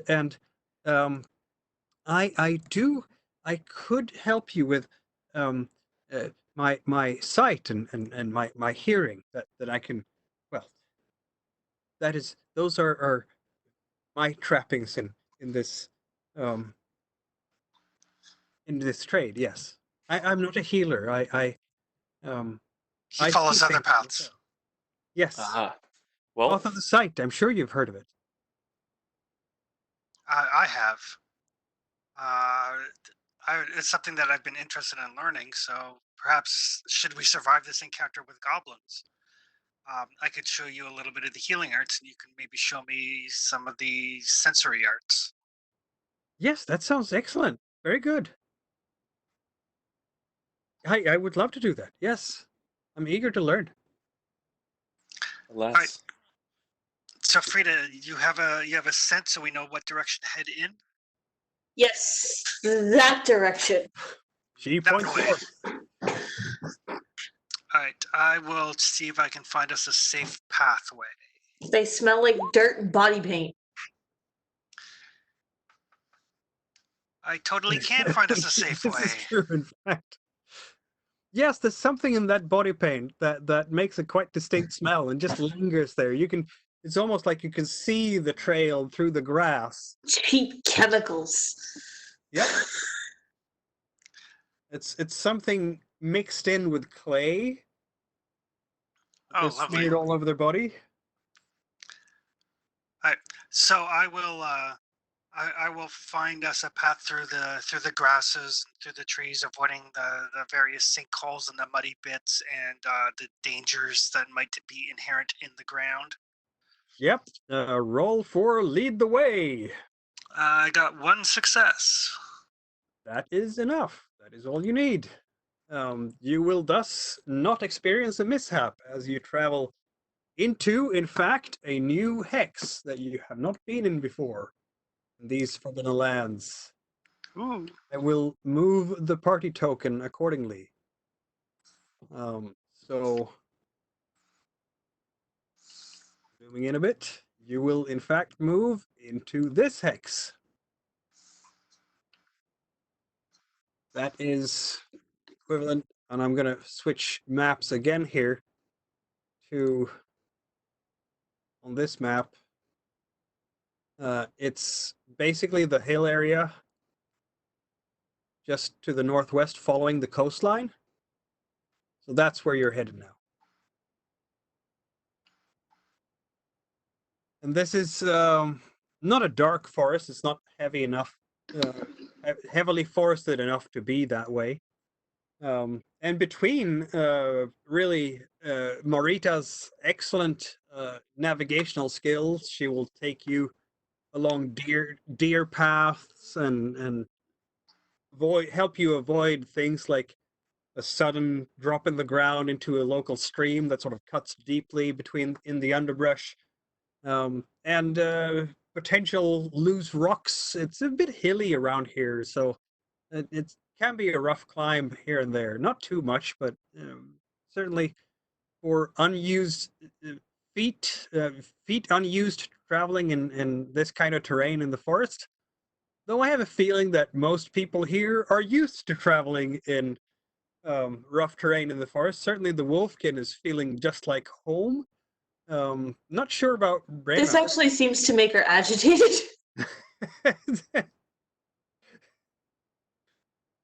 Ah. Here, chew on this. It'll help you to calm down. No, well, last time I chewed on one of those, I saw blue goblins. How about Brenner? Is he used to traveling in the forest at all? He'd probably get by, but he's more interested in seeing what forage that he could possibly do in the forest. Well, if you want to take the time to forage, then that's going to actually distract you from tracking down the goblins. No, not at this time. On the way back, maybe. Yeah. Green Walker is definitely not used to walking around in this kind of terrain, and the words "babe in the woods" really apply well for this young person. You would think, judging by his mannerism and how he's walking, his body language, he's probably an elven spring, and also, the vocation of being a druid.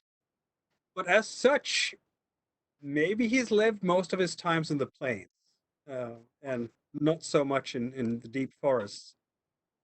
The rumor has it that these forests, and you would have heard people talk about that these forests ultimately are really the homes of elves. But maybe that's further deeper into the forest. Certainly right now, there is no elf bothering you. If they would be bothering you, who knows? I'll be sure to point out to him that, like, when we cross one of the little streams, it'll be like the stream looks safe, but you can tell by the current that it's really strong, and if you were to fall in, it would probably rush you downstream and bash your head against the rocks, knocking you unconscious, and you would either bleed to death or drown before the stream actually pushed out into the river. Green Walker is listening to every word you say very carefully. I will espouse upon him my druidic wisdom, which is like Indeed. 6 months more than his. The dirt smell goes more this way. Yeah. So once we get into the area, then once we get into the forest deep enough, then we'll let Frida kind of take over the tracking. Yep. Try to catch up to these goblins as quickly as possible. Yeah, for sure.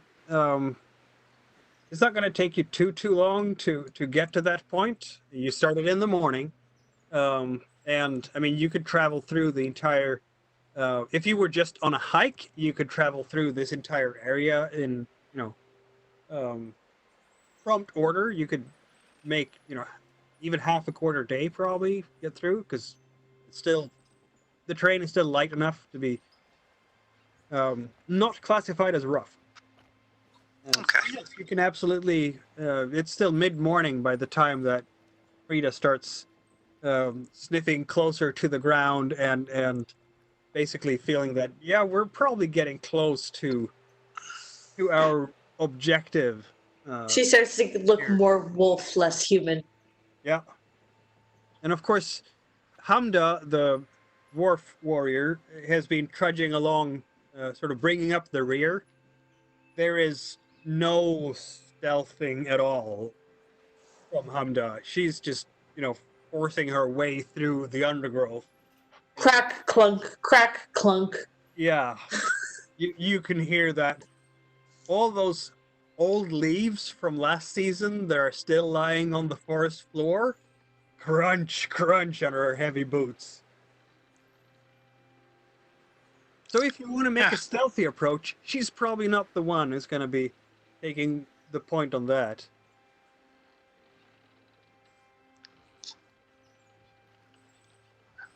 I'm not very stealthy either, so Yeah, not Me great either. I don't think we're a very stealthy party at all. Apparently not. That's fine. Renar isn't stealthy either. No, not even remotely. I'm good at cutting things in half, not sneaking up on them. Sir, nice force fire. Fair enough. Well, I mean, you can definitely follow the track, and it's leading you. There is a path that you're walking along, and soon enough, you see hills that are rising up inside this forest and kind of jutting up out of the forest cover, if you will. And to the foot of these hills is where this trail is taking you, basically. I will start looking for openings in the hills to, assuming that they're like caves of some kind. Yeah, it's going to be basically a fairly narrow gorge, if you will, between a couple of hills, and it's trailing in towards there. So if it's a narrow space, I will specifically have the dwarf come up front with me. Yeah. And I will have the rest of the party come to the rear so the two tanks can just go and swing it. Very good. Let's have a look. So let's put you out on the map, shall we? I'm going to say that you're coming from the west here. And we have Rita. There we go.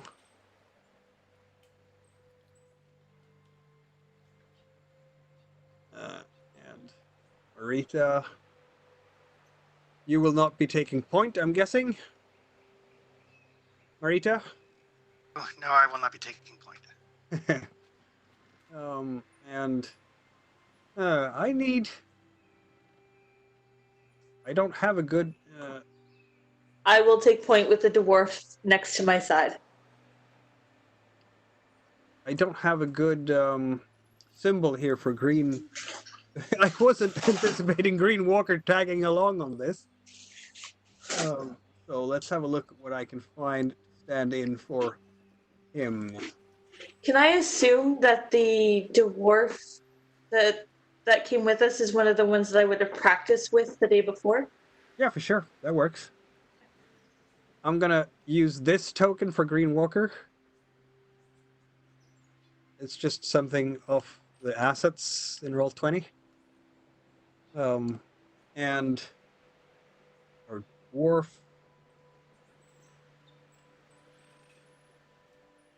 I have a dwarf mage. That's it. Maybe in. I know for my Roll20 games, I spend an inordinate amount of time making tokens. Yeah.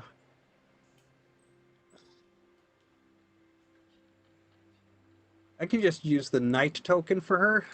Good enough. Though she does not wear pink armor. Saying. There's nothing wrong with pink armor. There isn't. It's just her particular taste. She's more into browns and blacks. Hides the blood better. Exactly. So yeah, you can control. Have I put you on the map there? Yeah, I have. You can control your tokens as you like there. Move ahead with those, and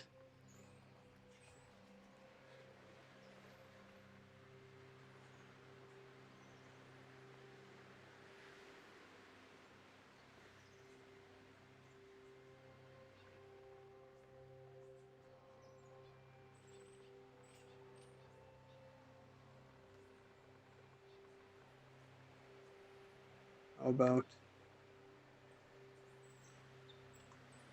Can we move the dwarf up some? yeah.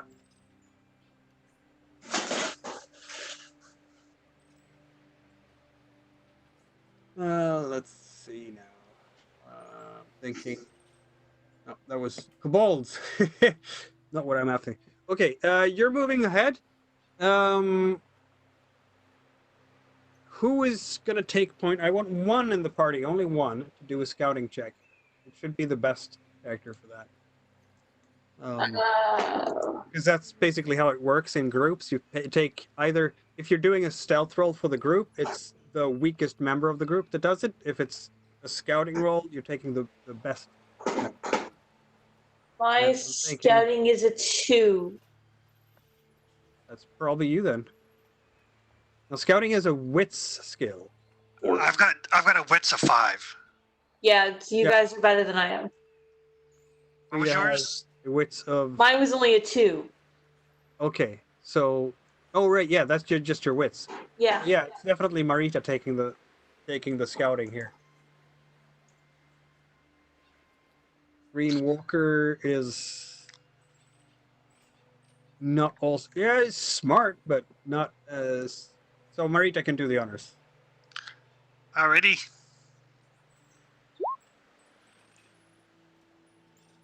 Okay, you succeed with the scouting roll, and you will, as you're sneaking forward here, you will in fact notice before they have noticed you, even though you're not particularly stealthy. There are in fact something moving up ahead in just beyond the crossroads. Frida is basically following. This is like a deer trail that is more trampled up, and up ahead, I'll in fact try to put them up there. Why not? Want to have? That's not bad.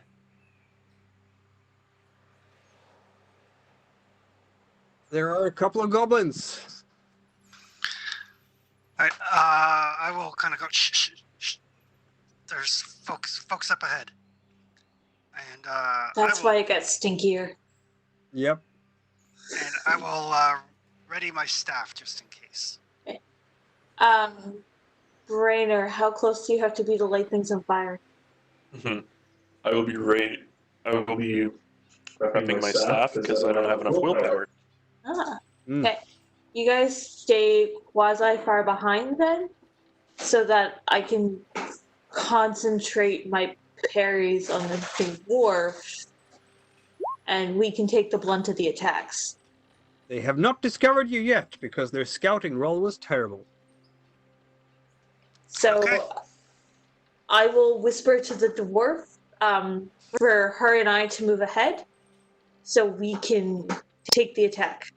Yep. Yeah, she'll be fine with that. Are you just going to charge them? Bum rush them? Is that the plan here? Pretty much. Pretty much. Neither of us are very stealthy or more tanky. True. Yes, this is all true. So In that case, we are going to exercise with both. We're going to shuffle and deal the initiative cards. So let's see now. I'm going to deal 1. Joshua.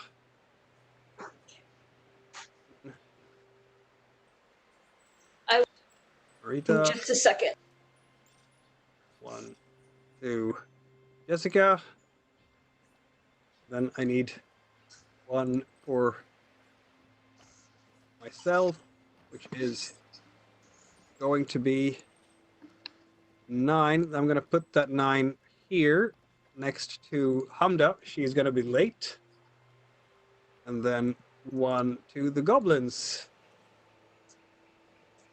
Put that over there. Well, they'll be first whenever they get to act.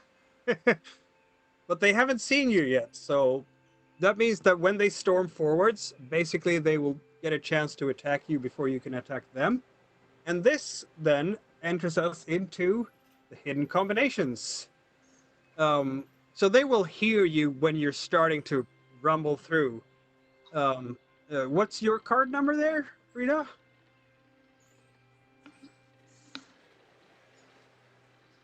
Frida just stepped away for the bathroom for a moment. Oh, okay. Get on the skirmish.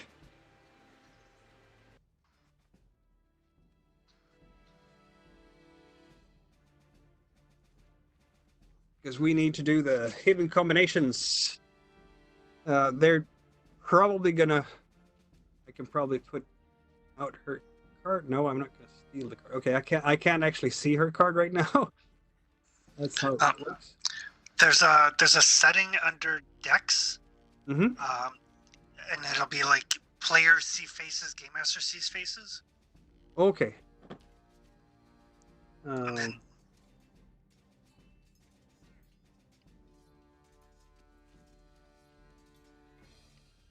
Okay, numbers of cards in other's hand. Player sees, DM sees. What are the cards? Is that the one? Maybe? yeah, it should be either number of cards or front of cards. Okay. Yeah, front of cards. Yeah, so if you click the DMC's Oh, front she of has an 8. cards, Okay, there we go. So, basically what happens now is Frida's going to charge ahead. But now we're going to do some hidden combinations here. So, Frida, who are you going to pick as your opponent here? You have the purple-haired goblin, you have the brown-haired goblin, and you have one with a bow. Is she back? Oh, maybe she's not. Oh, there we go. Yeah, so who are Sorry, Yeah, no I will problem. take the purple-haired goblin because he's right in the front. All right, so Yeah. if you go into the card deck that I have there, which is the hidden combinations one, close combat, you can pick 2 cards, and so you will have to choose cards from these cards, and I'll do that as well. Choose or draw. No, you choose which maneuvers that you want to do, and then we put them on the board at the same time, because you don't know what the goblin is going to do, and I don't know what you are going to do. So let's see now. What will I do? I'm gonna do. Yeah, because it's a big, scary wolfkin. They've never seen that before, so I'm gonna do this one and that one. Yeah. So this is a 2-step process. So basically, you're going to have to maneuver first, right, to get close to the goblin. Yep. And since the goblin is in a different zone, this is marked by the yellow markings there. You will be able to get up to them, but not any closer than that. So basically, you're moving there. That's as close as you get, because then it gets to be rough terrain. Okay. So basically, it's a standoff situation between you. Yep. The goblin is like, whoa!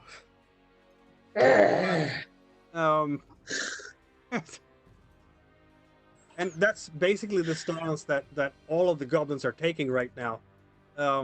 This goblin is preparing the bow, and will be able to lose the bow against one of you. I think that's probably going to be the wolfkin, because the wolfkin looks scarier than anyone else. Unless the dwarf shoots it first.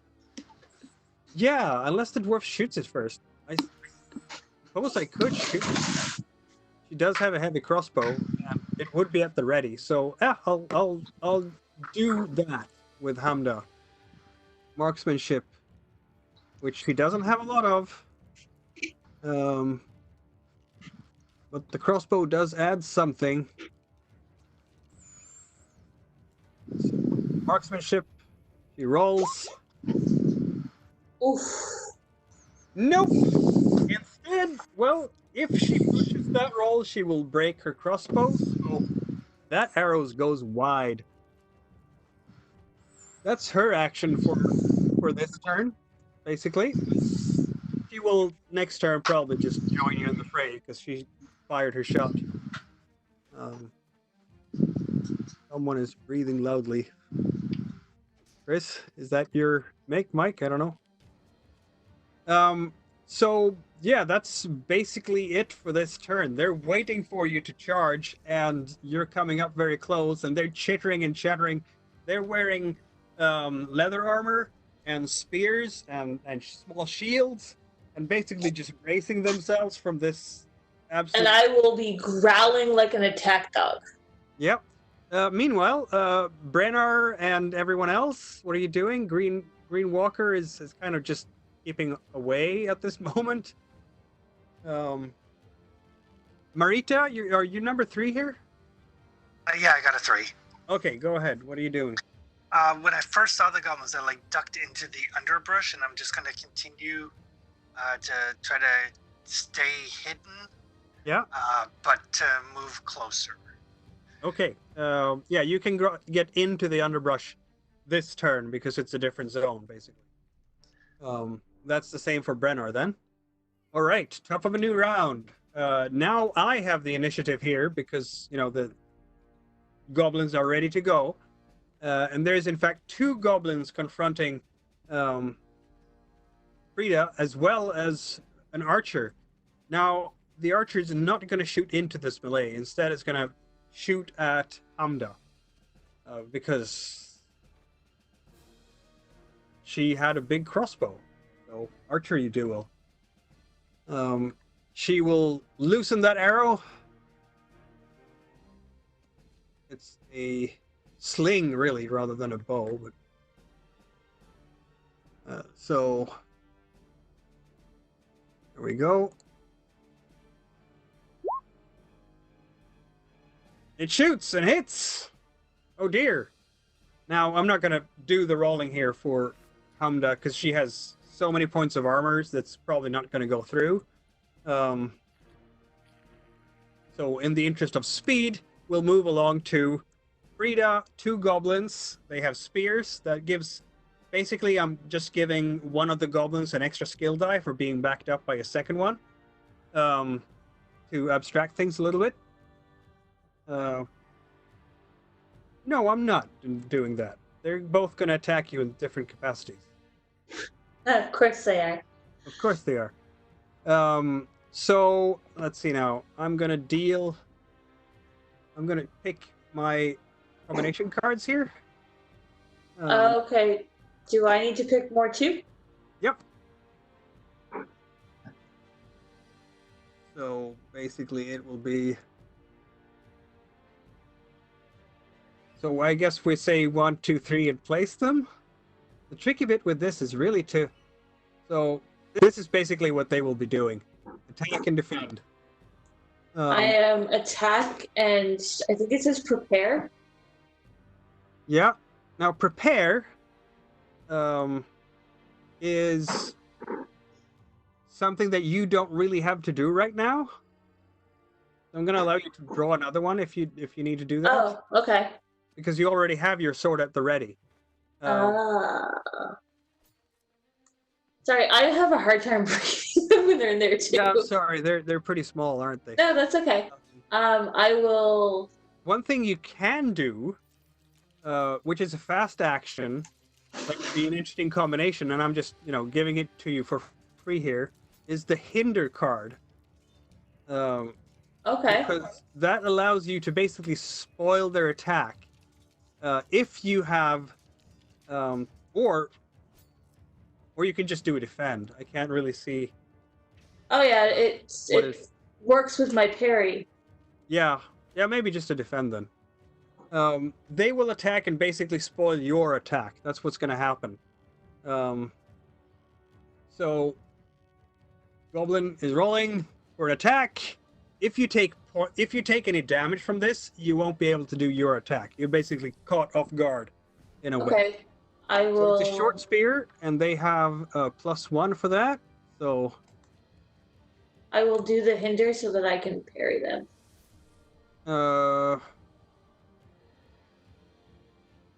I mean, if you're defending, it's the same, right? So Oh, okay. Well, defend wasn't on there. oh, it wasn't. No. Huh. Should be defend should be there. Interesting, because it's the guy with the shield on here that I have pulled out.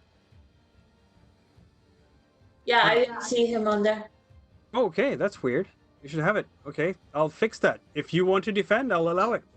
Okay, I will defend because I Right. have the shield. You do. So basically, I am rolling melee. Here we go. Okay. Yeah, that didn't go well for the goblin at all. So now I roll my melee. Yep, Okay. you do. Except we have 2 goblins and they both move before you, so I'm going to roll the other one as well. Oop. The second attack. The second melee attack does hit you. So now I roll a parry. Yes. Yes, you do. Okay.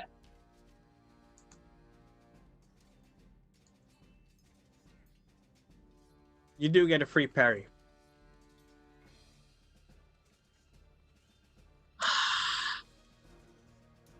Sorry, I'm making my that sheet parry? work. Well, that's No. actually... Oh, you haven't rolled it. Okay, sorry. No, that was my attack roll. Well, it's the same roll, so I mean... Oh, is it? You haven't added your gear dice here. Oh, okay. Well, we'll call that my parry then.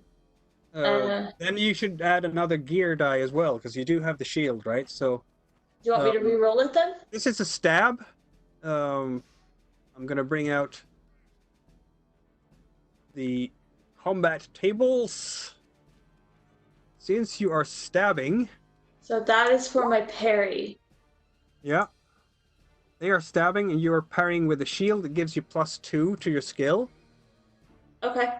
So basically what you're doing is you're taking your melee skill, you add 2 more skill dice to that, and that dice pool, because you are Oh. using Okay. a shield to parry the stab. I mean, I passed anyway, but let's Yes, see. you did. But it's There for we go. future reference. There you go. So yes, you have absolutely no problem parrying that stab from the second goblin. So now I attack? So now you attack. Okay, And so that you is remember your- 2 gear die for my sword. Exactly. Is this a slash or a stab that you're doing? This will be a stab, I guess. Okay, that means that they will have to parry with their shields. I know, I'm just trying to see the combat in my head. Yeah, stab would make the most sense. Okay, Ooh, if they have a shield. I haven't even given them a shield. Oh dear, that's bad for them. That means that if they parry with anything, they parry with a short sword, but they haven't prepared it yet, so they can't parry. They would have to dodge you. I didn't do very well anyway. This is true. They do not have to dodge you. You missed the goblin. Can Okay. I push? You Do I wanna can't. push? It's gonna hurt you, and it's gonna hurt your longsword. Alright, I'm not gonna push then. All I will right, wait. you're fighting with these goblins. They are stabbing you as much as they can, which is not nearly enough. Your shield is getting in the way. I'm You're far too taking- distracted with the shield to be able to stab. Yeah. In the meantime, Hamda is going to move up next to you. She can't fight this turn because she's moving. That means that we need to find a better way to handle these hidden combinations. It's really tricky to do it on Roll20. But we'll get to that later on. What is everyone else doing? Marita? I am just going to move into this zone over here if I can. You can do that, yes. It'll take you both your maneuvers to get there, but you can do it. Yep, that's fine. This way I'm a little bit closer to where the fighting's happening in case anybody goes down. Green Walker will follow Brennar's lead. He's clearly looking up to him as a mentor. Where is Brennar going? Pretty much to the edge of this. All right. He'll be following suit here. He can't do too much in a fight, mind you, because of course he is not the fighting type. That brings us right back on top of the round. This goblin will move out here in a flanking maneuver and prepare the bow for the next turn. Reloading, basically. Now these goblins have 2 fighters to fight against. And this is looking really scary, so I'm gonna say that they will try to move away, in fact. They will try to run.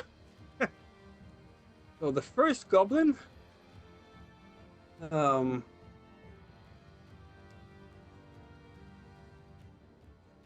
gonna make a move roll here.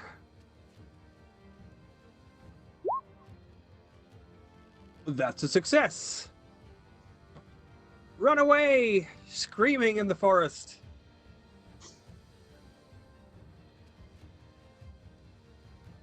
And the second one.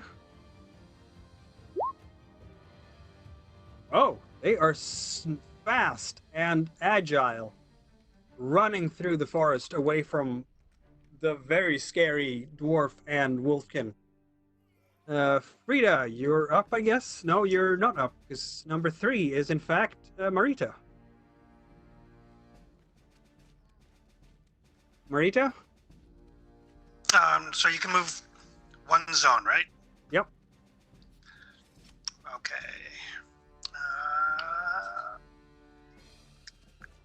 I will move up to here.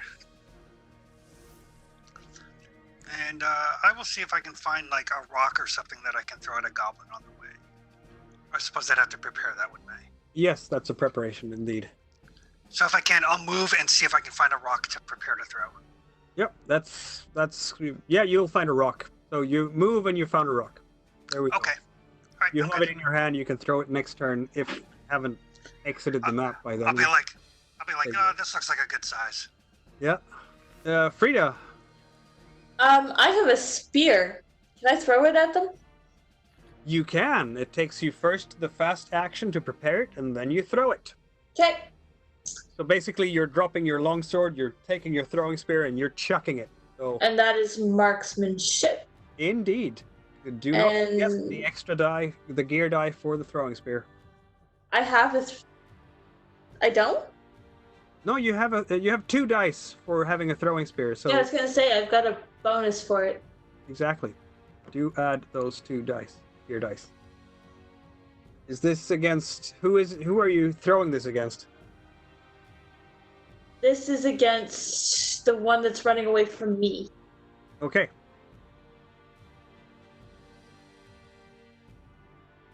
No, that's supposed to be marksmanship. I have a thing. Why is it not letting me do the thing? Marksmanship. Under your equipment, black dice. There you go. Yeah, That's but it's okay. Yeah. As soon as I click, there we go. Oh, how about that? You're just leaning into it and throwing that spear, Mm-hmm. and sure enough, it sails through the air and hits the goblin. It does like 1 damage. That was a good roll. You had 2 successes, which means an extra point of damage. Ah, so it does 2 damage. Yes, or you can use the stunt to slow it down or things like that. Can I stop him from running away? Yep.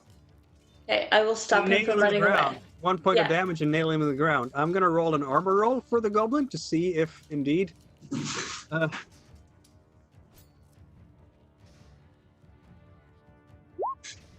There we go. Nope, the leather did not protect the goblin. It has taken 1 point of damage.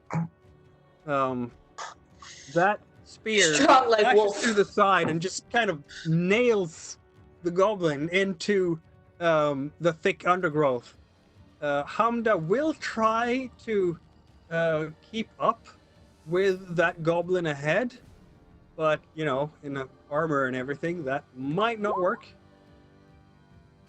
Except it does, apparently. 2 successes. Spurred on by the Wolfkin's Yeah, she vigor. barrels through.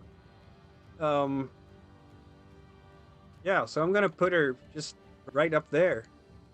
These goblins have trouble getting away from these attackers. That much is clear.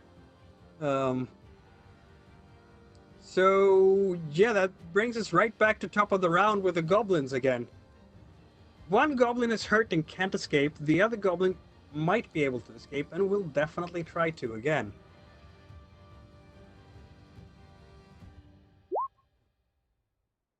Ah, that's a success. I'm gonna say that this goblin actually manages to escape. Because the map ends here. The other one will shoot Hamda basically in the back. Because she's that close. And then try to move away as well. Now, being that close with a ranged shot. Combat tables again. Shooting range. She is really near. No problems at all. So that is no difference in modification. For the goblin. Marksmanship. Sling gives her +1. There we go. That's a hit. Takes an extra point of damage from the sling. But Hamda has a lot of armor, as you might be able to tell. That's her armor. 8 dice of it. But it's not enough this time. Hamda actually takes a point of damage. You can hear how that stone just bang in the back of her head against that helmet and really rings her noggin properly. She has taken a point of damage. She's still up. She's still strong and she can fight through it for sure. But it did ring out good. And that brings us to Frida. I think I go after the goblins. Yes, you do. Okay, Marita, you're All right. throwing a rock? I am going to throw a rock. I don't care about the dwarf, so I don't care that she got shot in the back. But there's this one that is attacking. There's one that didn't get away, right? Yes. Yeah, the one I shot in the leg. Right. That one I will throw my rock at. Okay. Marksmanship.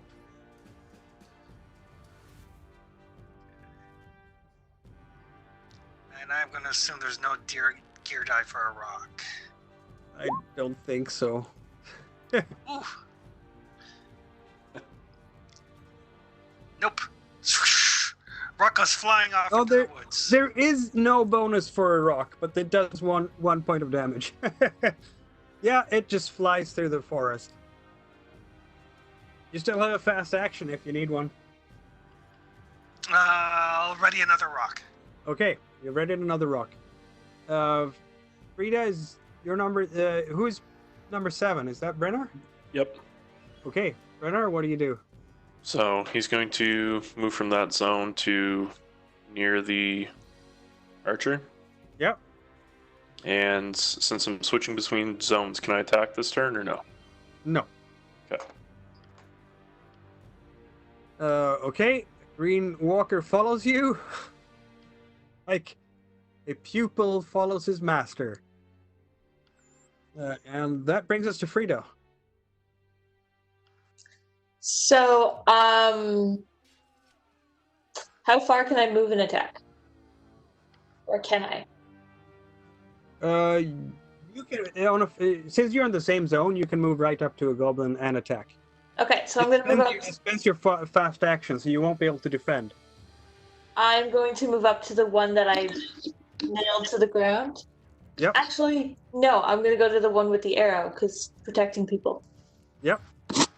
And I'm going to swing. Swing it. The goblin will dodge, including going prone, because this is super scary.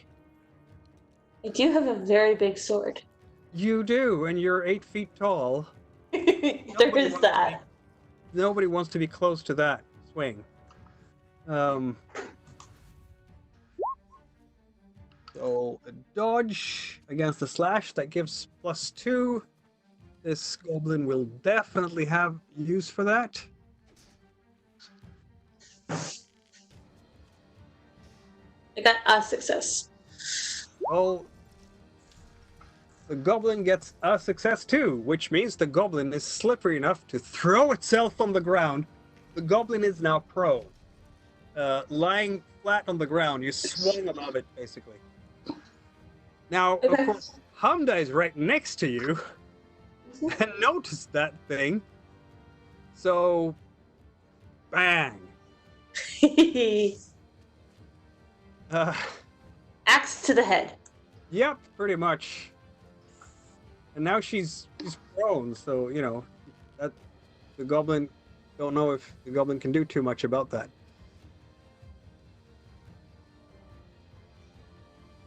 So there we go. That's a hit.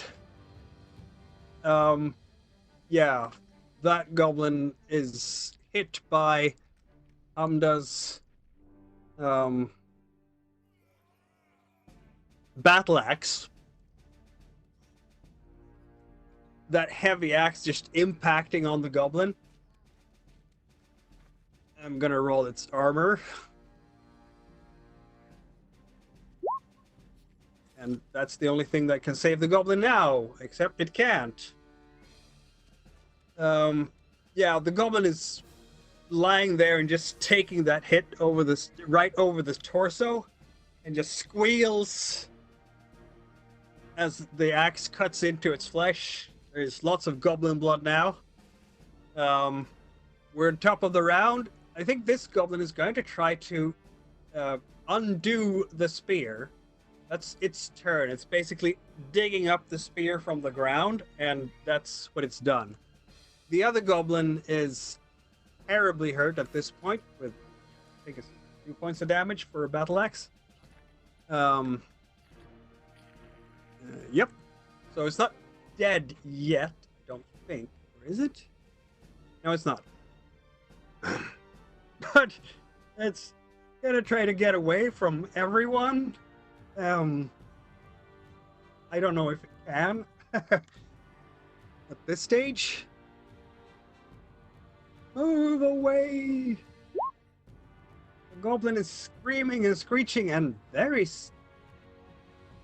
good at weaving between swords and all those other contraptions that can kill it. So it does get away, in fact. The other goblin is also trying to move out of dodge. They're fast little runners, that's for sure. Yep. Both these goblins managed to get away and out of harm's way before you can stop them.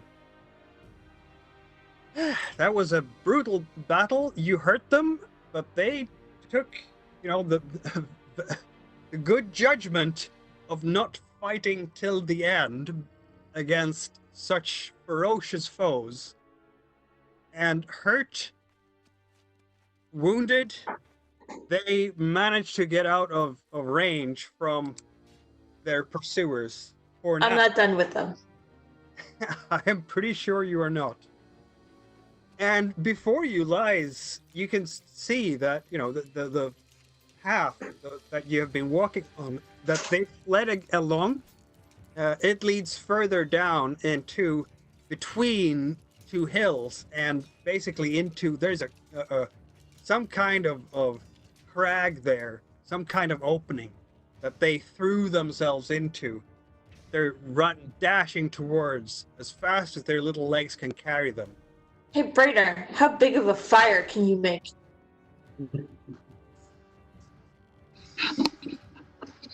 Well, we'll have to see next time, because we are in fact getting to the end of the session for tonight, and your adventures confronting the goblins that have stolen things from the dwarves will continue in 2 weeks from now. Excellent. Indeed. Just as a sort of final bonus before we end the stream tonight, I just wanted to also showcase to you guys just how much nostalgia the illustrations of these books are to me. I brought this this is one of the first adventure books that I ever bought for any role-playing game. This came out in 1984. This is one of the Wow. earliest things that we had in Sweden. This was our role-playing game back then. It was not Dungeons and Dragons. It was Dragons and Demons is the translation. I've kept it since I was a kid because collector. This is called The Island of Mists, if you will. And that illustration on the front page, you can in fact find in the Game Master's Guide to this game. And there are plenty of others like it in the rule books from that game from the early 80s, because Nisse Gulliksson, Mr. Gulliksson, he was basically our illustrator. So my generation of Swedish role players have grown up with his illustrations, and that just sets right the mood right there. What type of classic fantasy that the Forbidden League have imagined for this world. So That's pretty for cool. me, this is just pages of nostalgia with those illustrations. That's awesome. Well, that'd be like Right. the old Dragon magazine stuff with Pretty much. Yeah. the Hildeband brothers and stuff like that. Yeah. So we didn't have D&D, or I mean, we could buy it and so on, but for an 11-year-old kid in those days, reading that type of English was really hard. I tried. I bought the red box, and I tried to read it with like a dictionary next to me, and I think I got through a chapter or so, and then I just, nope, it's too hard. That's pretty cool.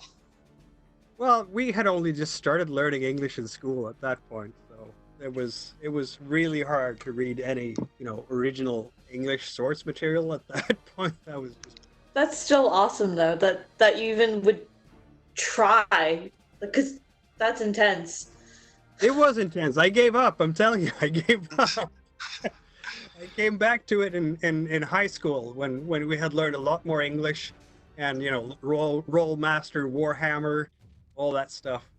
So yeah, but yeah. So I just wanted to. This is nostalgia here. A great nostalgia. All right. See you everybody in 2 weeks. Thank you very much for watching. We'll Yeah. see what the adventurers find as they reach the Goblin Hills. Maybe. We'll see if they. Smoke them out. Exactly. All right, we'll see you guys. All right. Thanks, everyone. Right. Bye.